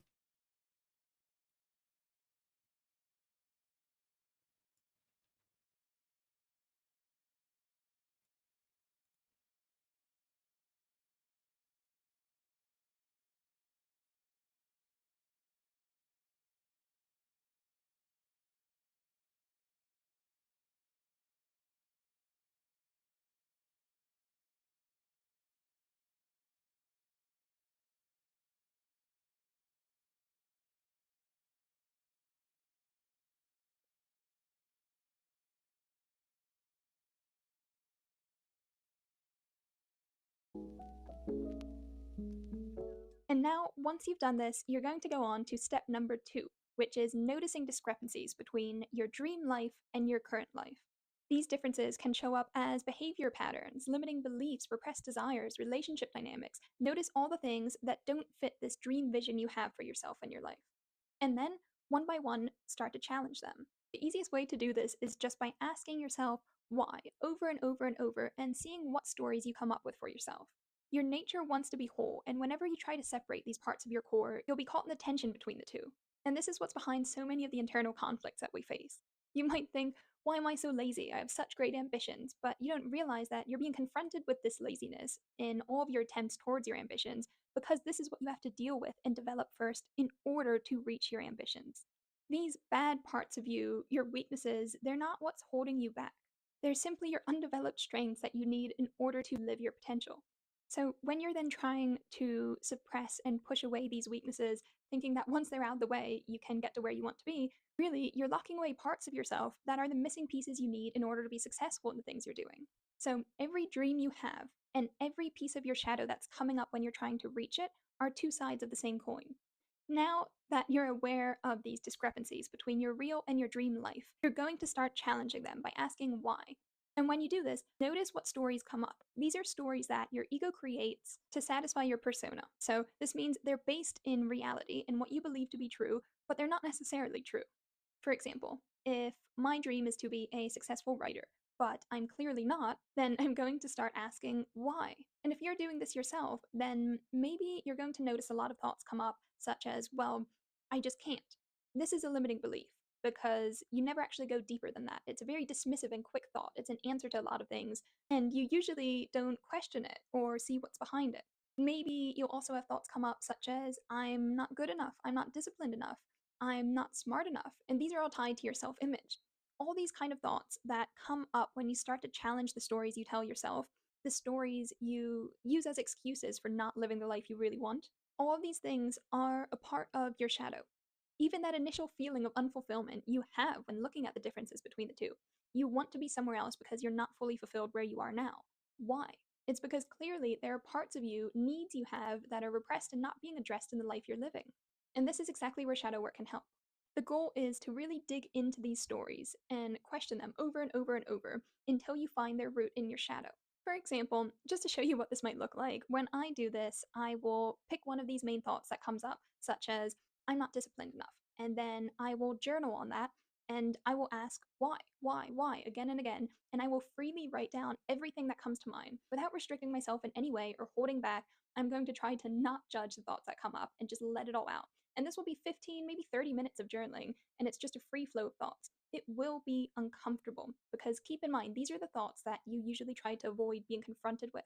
And you may even think, oh God, why do I have these kind of thoughts? This is This is very awful. good. It's a It lot may of feel work, very triggering. You but may it's gonna cry, have and an that's okay impact. too. But for the moment, just let it be and write it all out. For Mhm. example, if I start with a thought such as, I'm not disciplined enough, then I ask why. And I might think, well, because I always give up on things. Because I know that I'm not going to do this or be successful in it or finish it anyways. Or maybe because I've let myself down so many times in the past and I hate myself for it. Or when I pursued goals in the past and it didn't work out, people thought less of me. I thought less of me. And I don't want to risk my self worth like that.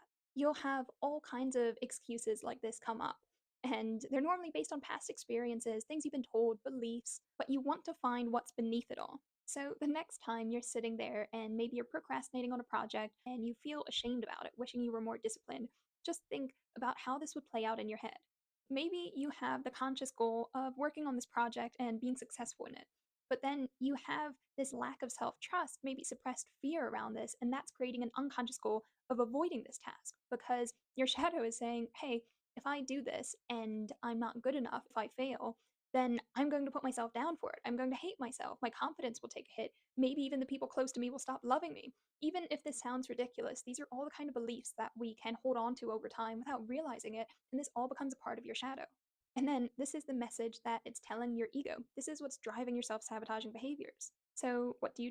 What's the only solution? You avoid the risk of failure by coming up with any and all excuses that are somewhat based in reality.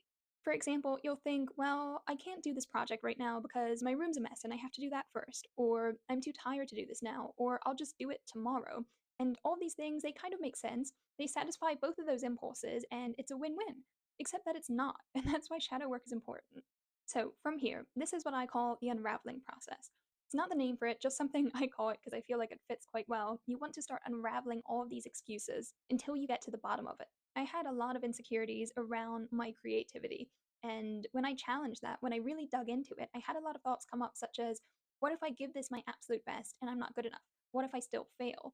What if I never improve and get to where I want to be and then I have to give up this dream? So, to avoid the chance of failure with this, I just never even tried. But once you realize this, that's great because now you can actually do something about it. Now we come to step number 3, which is accepting and developing your shadow traits. The first thing you need to realize when doing shadow work is that having bad qualities doesn't make you a bad person. Jung believed that you can't be a good person until you realize your capacity for evil. And I don't mean acting it out in the world, but understanding it and bringing it under your control. To do that, you still need to face it. You still need to look at it and accept it and let it become a part of you. By choosing to keep yourself small and holding back, you're not really helping anyone. You're not good, you're just weak. In fact, you don't even give yourself the chance to be a good person because maybe you don't trust yourself. Just think how many of us are walking around without fully realizing the kind of person we can be. We don't let ourselves be so many things because we're scared of it. We're scared that we can't control it. I know that was the case for me. I've spent a lot of years not being able to express uncomfortable emotions, such as anger. But that didn't make me a pleasant and happy person. It made me incapable. I couldn't tap into anger even when I would have needed it. To be a good person, you need to accept and integrate your shadow, because that's how you're going to control and access your own power. You shouldn't fear the things that you deem bad inside of you. This was actually one of the big messages of Jung, because at the time there was so much negative stigma around the unconscious, around the unknown. He believes that both the conscious and unconscious mind have capacity for evil. Nothing with this is ever black or white, but trying to split it up into categories like this is only going to hurt you. For example, look at aggression. If you can control your aggression, it can help you protect your values and the people you love. But if you suppress it, you won't be able to use it in any intentional way. And I know this might sound great and all, and maybe you're still thinking, no, you don't understand. If I don't fight this, it will ruin my life. But I do understand, and I'm not suggesting to just let loose and let your shadow control your life. It's letting it in bit for bit, integrating it in steps so that you can keep control and a firm grip on it. You want to eventually be able to control these parts of yourself just as well as you can control the conscious and developed parts of yourself. So, how do you do this? You treat it a bit like a child. You start small, you take tiny steps. You find opportunities where you can get practice and accept that you will make mistakes. And most importantly, you have to be able to love and accept yourself through it all. To give you an example, I had a lot of anger and other emotions that were just piled up out of sight, and I really didn't know where to start with this. So, this is what I did. I made a plan and I wrote down the tiniest steps possible to get started with this. I would write down in my weekly planner things like 3 times this week I will ask for something I want, and maybe once I will speak up about something that upset me. This is really how intentional you have to be about this. And it'll be uncomfortable, but it should still be within your comfort zone. It's okay to start as small as possible, because even doing these things felt really difficult and scary for me at first. But it's like a muscle. The more you do it, the more comfortable you'll get, the stronger you'll get, and the more control you have over it. Taking little steps like this will really help you get experience and practice in developing repressed parts of yourself. And accept that you'll make mistakes, you'll overreact, you'll feel embarrassed, because this is still an immature part of your personality. So try to show yourself grace, and it's best to start around people you do love and trust. Let's take discipline for an example. You can start by doing something and letting yourself be bad at it, and showing yourself love and that it's okay anyways.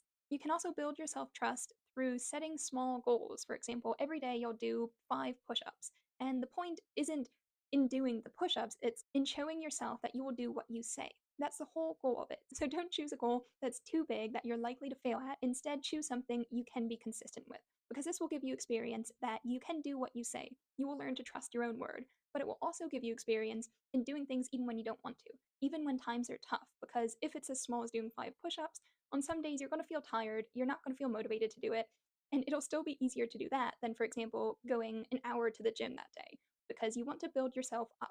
You don't want to set yourself up for failure. So really start small, because otherwise how can you trust yourself with something big that'll only lead to self-sabotage? Or as another example, if you want to build up your social confidence, you can look at this and break it down into a big list of tiny steps you can do, and then sort it from easiest to hardest. And this can really look like, for 1 week, you go outside and you just be around people. For 5-10 minutes, just be somewhere where other people are. You don't have to look at them, talk to them. Do this until you feel comfortable with it, and then you can move on to the next thing. Maybe the next thing will be going out and making small talk with someone in a shop, and you do that until you're comfortable with it. And you want to gradually build this up, because remember, this part of yourself is undeveloped, and the only way to develop it is through control and experience.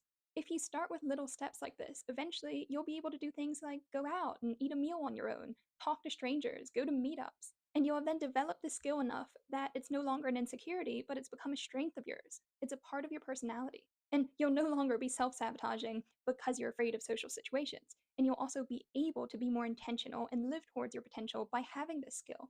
So it's natural that you'll face difficulties and challenges when developing a new skill. But the more you do this, you also develop resilience in yourself so that you can deal with tougher situations.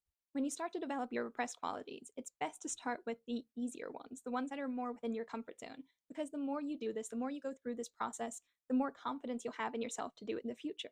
Resilience will help you believe in yourself and get back up when you fall. Because you need to expect that you're going to make mistakes and you're going to fail, even when you're giving it your best. Because your best isn't one set level, it's something that you grow and you develop. And that's okay, that's natural. So instead of just giving up with something, learn to pick yourself up and try again and again and again. Because you build resilience by facing challenges with a mindset of, I don't know how to do this, but I will figure out how, instead of, I can't do this. Because in most situations, you're less afraid of failing than you are of not being okay if you do. So prove that you're there for yourself in tough times, because that's how you develop resilience. Life is just like It a was really game. good. The goal is to experience all it has to offer and to pursue your unique potential. It's in facing your fears and overcoming challenges, following your dreams, striving to improve and finding yourself. And most of all, it's realizing your potential and growing into the person you can be. And this is what shadow work will help you with. So this was a lot to sum up in one video. Let me know if you have any questions about this. So many people ask me, I know I'm holding on to something, I know I should let go, but how do I let go?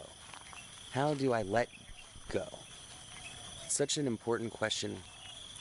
And we ask that because we know that holding on to things that don't serve us weighs us down, drains us of energy we could spend doing things we love, doing things that enrich our lives.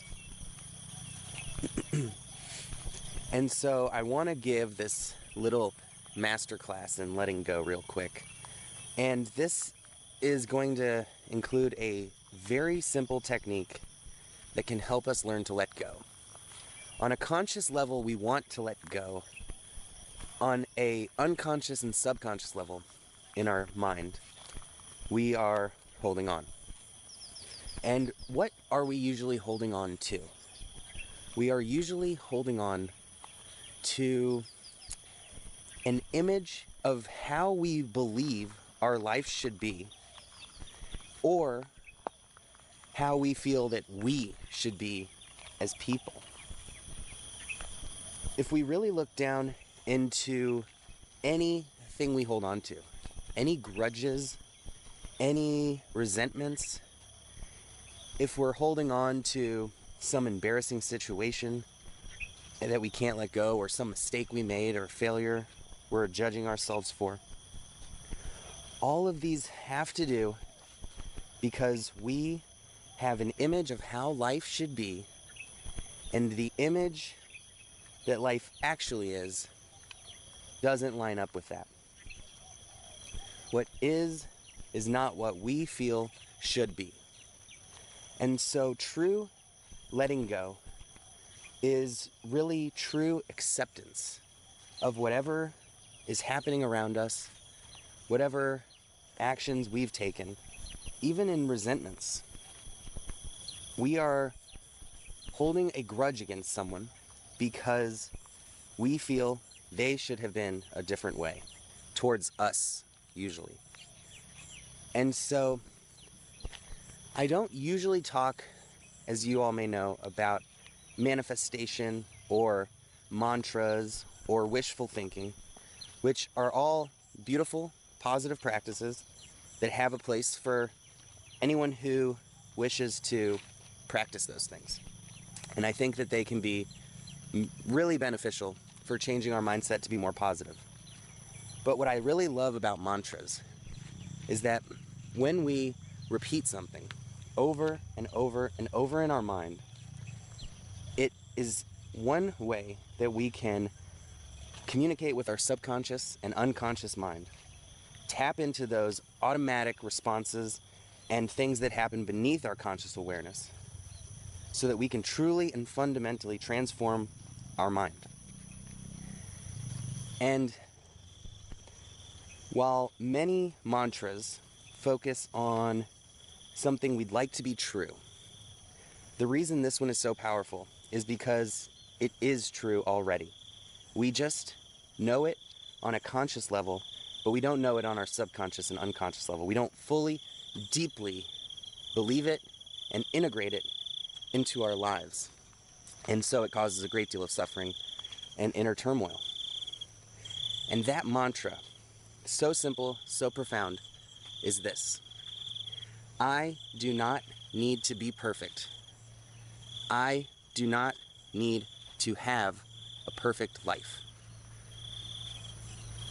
This really is one of the most important mantras for most, if not all of us. Especially people who are I don't like spiritually it. seeking. And the reason for this is because we tend to be perfectionists. We tend to expect and hope and demand the best from ourselves. And we expect perfection of ourselves. We are our own harshest critic too often. And we have this desire to do good, and be better. And while that is a wonderful, lifelong journey to be on, we must also remember that nobody is perfect, that progress doesn't happen in a smooth, perfect line, and that we are flawed humans, and there is no such thing as perfection, there never will be, and there is no perfect life. Everyone gets old and dies, if they're the lucky ones. And it's so important for those who are trying to do better to always remember we don't have to be perfect, which means we don't have to hold so tightly on to this fantasy expectation we put on ourselves. And this is letting go. Animals in the background are killing me. So, who is this guy?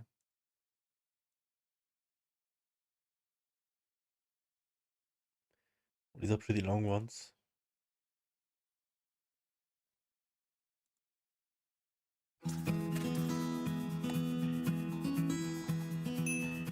Hey Specgoers, welcome back to another video. Thank you so much for all the love and support that you've given us. Our mission is to make mental health and psychology more accessible to everyone. Today, we've invited Emma McAdam, a licensed marriage and family therapist, to share her insights on depression and some tips on how to cope with it. Her channel is Therapy in a Nutshell. You can check it out in the link in the description below. With that said, let's get started. History of depression in my family and myself. Just like physical health, you have to maintain it by taking care of your body with exercise and eating the right food, and going to the doctor when you're injured or ill. With mental health, you also have to take daily action to be healthy. And when things are stressful, I have to take extra care to manage my mental health. So, for example, when I was in grad school, or when I'm pregnant or postpartum, And right now, when we as a global community are fighting a pandemic, we all have to take a little extra care of our mental health. What I'm going to talk about today is more about maintaining mental health than it is about getting out of the deepest pit of depression. When you're deep in a depressive episode, it can be really hard to see any light. It feels like you're at the bottom of a pit and can't imagine what it feels like to be out of it. At that place, often all you can do is tiny steps and hopefully get some help to get out of there. So don't allow yourself to get overwhelmed by my routine. Just choose one little thing to start with, and then take the next step when you can. Number 1, morning routine. So the first thing I do every day is getting on my knees and praying.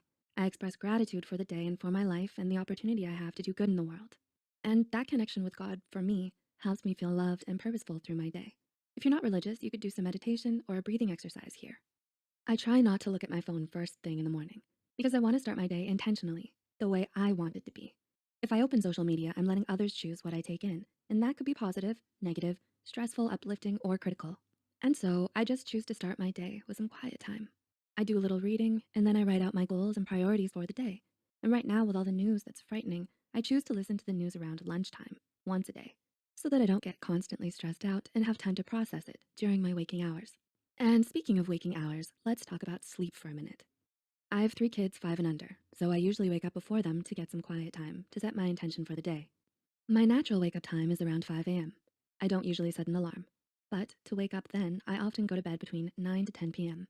I'm not fighting my natural biorhythms. I just listen to my body, and this is the schedule that works best for me personally. For many people, they might have different sleep needs or a different schedule. Sleep is super important to managing depression. Lastly, other self-care. For me, that includes scheduling in some time for my hobby.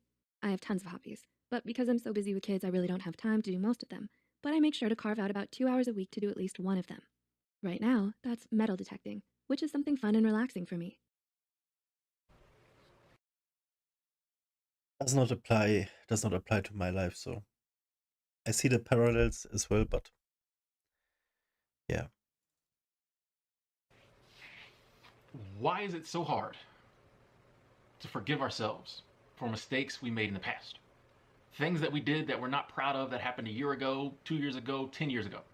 Why do they just keep coming up, popping in our heads? And every time that memory pops up, all the emotion comes back and we replay the event all over again, and we just get so down on ourselves again. It's just a horrible experience. And then when it finally goes away, a week later, it pops in our head again, and the same cycle just keeps repeating. Why does this keep happening? And why can't we just forgive ourselves? Why is it so hard? That's what we're going to talk about in today's video. And the first thing I want to say is, so you don't think I'm just some internet guy trying to make money off AdSense revenue by trying to tell you how to fix your problems. This is what I know all about, okay? For 15 plus years, I had a real problem with alcohol that I couldn't get a handle on. I drank on a daily basis, and I did a lot of things that I'm not proud of. I hurt some of the people I love the most in this life very deeply. I did some things to some people that I never really got to resolve, and sadly those people aren't here anymore, and I'll never get to resolve it with them. Just some bad stuff. So I know what it feels like to just have memories that you wish you didn't have, of situations where you wish you behaved differently. So in this video, we're going to talk about some of the things I've pondered on and done to get to a place where I'm able to say, I've forgiven myself for this stuff. Okay? And one of the first things you have to realize is that forgiveness is illogical. Forgiveness is illogical. And one of the things we try to do when we're trying to forgive ourselves is we approach it from a logical point of view. That is what is happening when we keep bringing these memories back up, because they're unresolved. And so some part of us, like our subconscious mind, is like, oh, if I keep bringing this up enough, we'll be able to logically resolve it. But forgiveness is not logical. If you think about someone who forgives you, some of the people that I did some of that really bad stuff to, forgave me. But there was nothing, it wasn't a logical decision on their part. It actually was a loving decision. They decided to be the bigger person and forgive me. There's not enough sorries I could say. There's not enough crying I could do. There's not enough diamond rings I could buy when I just totally broke someone's heart in a horrible fashion for them to forgive me. But when I've been forgiven, when any of us have been forgiven, it didn't come from logic, it came from love. So if we're trying to use logic to forgive ourselves, it's never going to work. It's never going to work. You cannot beat yourself up enough to earn forgiveness. There's not enough penance you can pay. You can keep bringing a memory up from now until 2055 and beat yourself up every time and feel pain every time. You're never going to be able to logically resolve that situation and forgive yourself.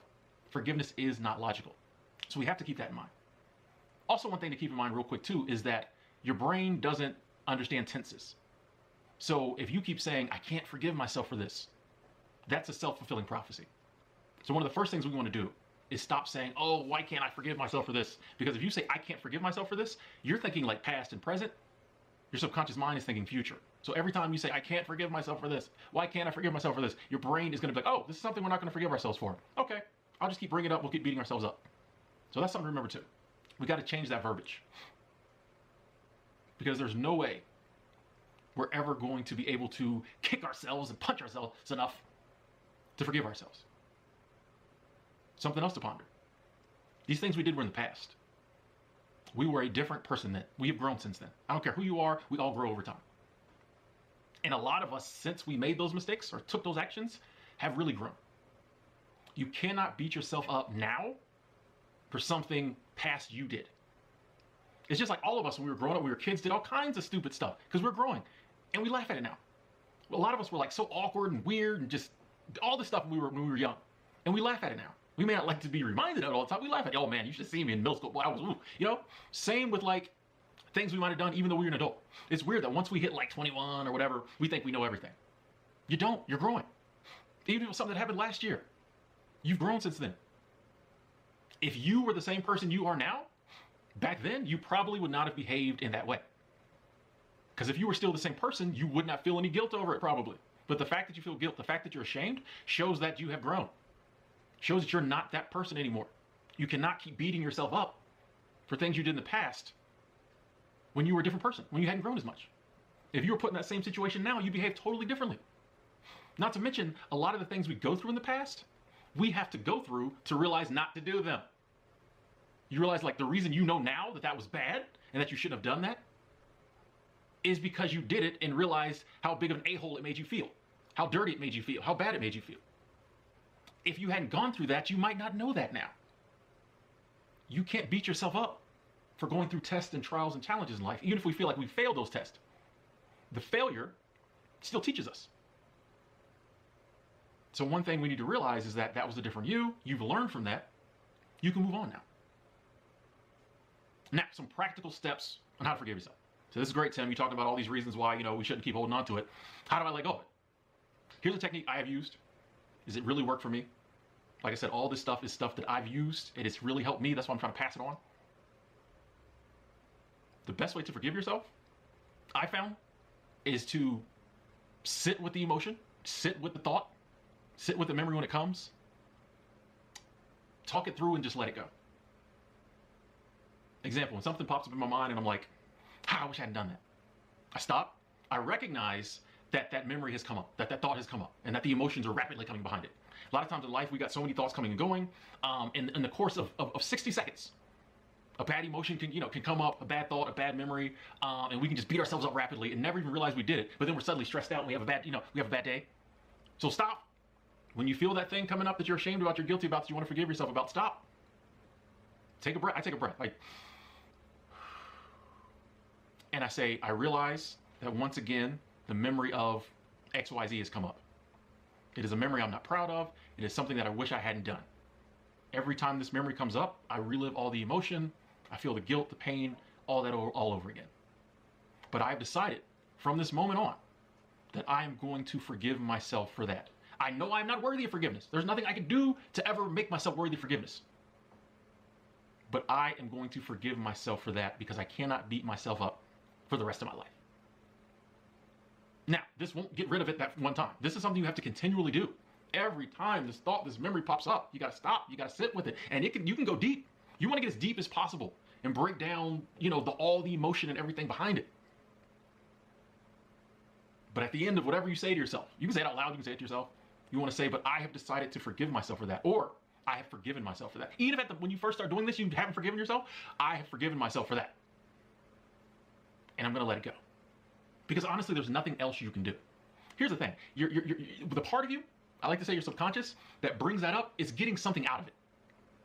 It's just like someone at work who's like always wants to be in your face and always causing drama. When you go back at them, they keep getting in your face and causing drama. Because the reason they're coming at you is because they want that back and forth. The same is true with like emotions that come up within us. There's something we're getting out of it. There's a reason it keeps coming up. And even though it seems crazy, that those bad feelings and those down feelings and all that comes out of it is what we're getting out of it. And even though it hurts us, there's a part of us that wants us to feel that. It's always weird. It's weird. But once you like surrender and let go of all of it, you're not giving yourself that. Okay? Every time it pops up, that thought, that emotion, whatever it is, and there might be several different things we got to work on at the same time. And you start saying, I've forgiven myself for that. I don't need to dwell on it. Then you're not giving yourself whatever it's looking for when you bring that emotion up, if that makes any sense. And eventually the time will come when your subconscious, whatever part of you it is that keeps bringing that up, will be like, well, I need to bring that up. Nothing happens. Yeah, every time I bring that up, they just let it go. Not to mention, just like how you kept saying, oh, I can't forgive myself, was a self-fulfilling prophecy. If we say, I've forgiven myself, it becomes a self-fulfilling prophecy. Eventually you're like, oh yeah, I forgave myself for that. And I've seen this happen. There have been things that I just had to keep doing that. I'm not going to dwell on that. I've let go of it. I forgive myself for that. And over time, and a lot of times I didn't even realize it, like as soon as the memory popped up, right behind it, I would almost subconsciously say, we forgiven ourselves for that. We don't need to dwell on that. And it got to a point where a lot of the things that used to really bother me and really get me down, now I can tell these stories. And if y'all follow the channel, y'all know I tell these stories and I talk about them. And even though I still feel bad from a sense that like there were things I wish I didn't do, there's not that extreme shame, that guilt, all of that anymore. I've let that go. I let that go. That was the old me. This is the new me. And one of the things also real quick that really helped is if there might have been a behavior like addiction or something like that that led to you behaving in the way you did, there was a habit that led to you behaving in that way, if you can start working on that habit or you can let go of that habit, then it makes it a lot easier to forgive ourselves, because you can look at that and be like, that definitely was the old me. I can't keep beating myself up for things I did when I was drunk, when I was high, when I was caught in the throes of anger. Can't keep beating myself up for that. I've obviously changed my behavior. That was the old me. This is the new me. I've forgiven myself for that, and I'm going to let it go. And if you can consistently tell yourself that, the day will come. You may even notice it. It's not like you're like wave a flag and be like, forgiven. The day will come when you're just like, oh, don't have those same emotions, don't have those same feelings with it. But you gotta focus on, and not in the manner of just beating yourself up, but you gotta focus, get down deep in there and talk to yourself about what is going on when these memories come up. And then just decide that even if I don't feel like I'm worthy of it, I am going to forgive myself, because that's the only thing I can do. Hope these thoughts were helpful. I would love to hear your thoughts on this issue. Like I said,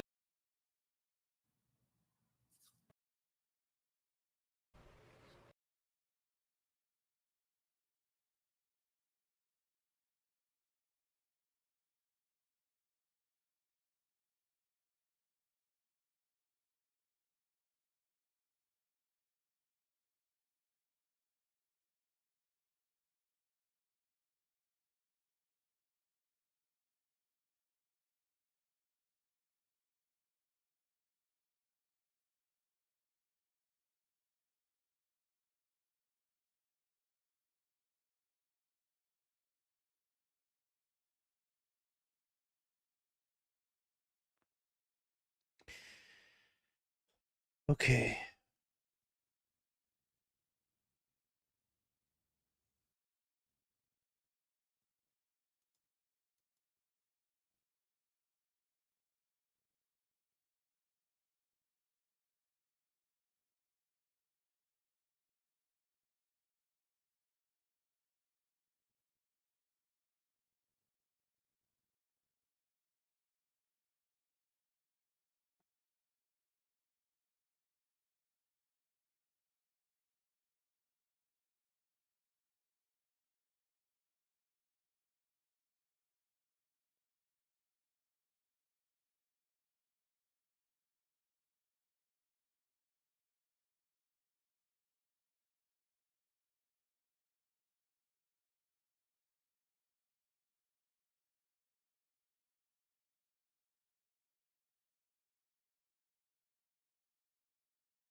I'm just gonna do small steps and see what happens now. This was a very hard day today. I made a video about it.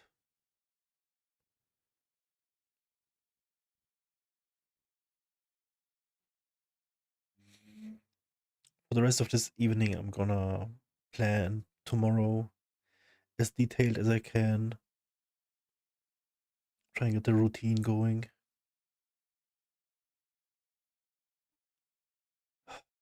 Probably want to work out.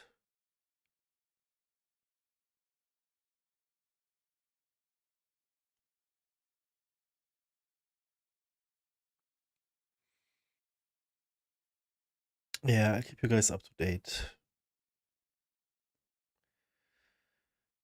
And I see you tomorrow, guys. Take care. GG. Thank you. Bye.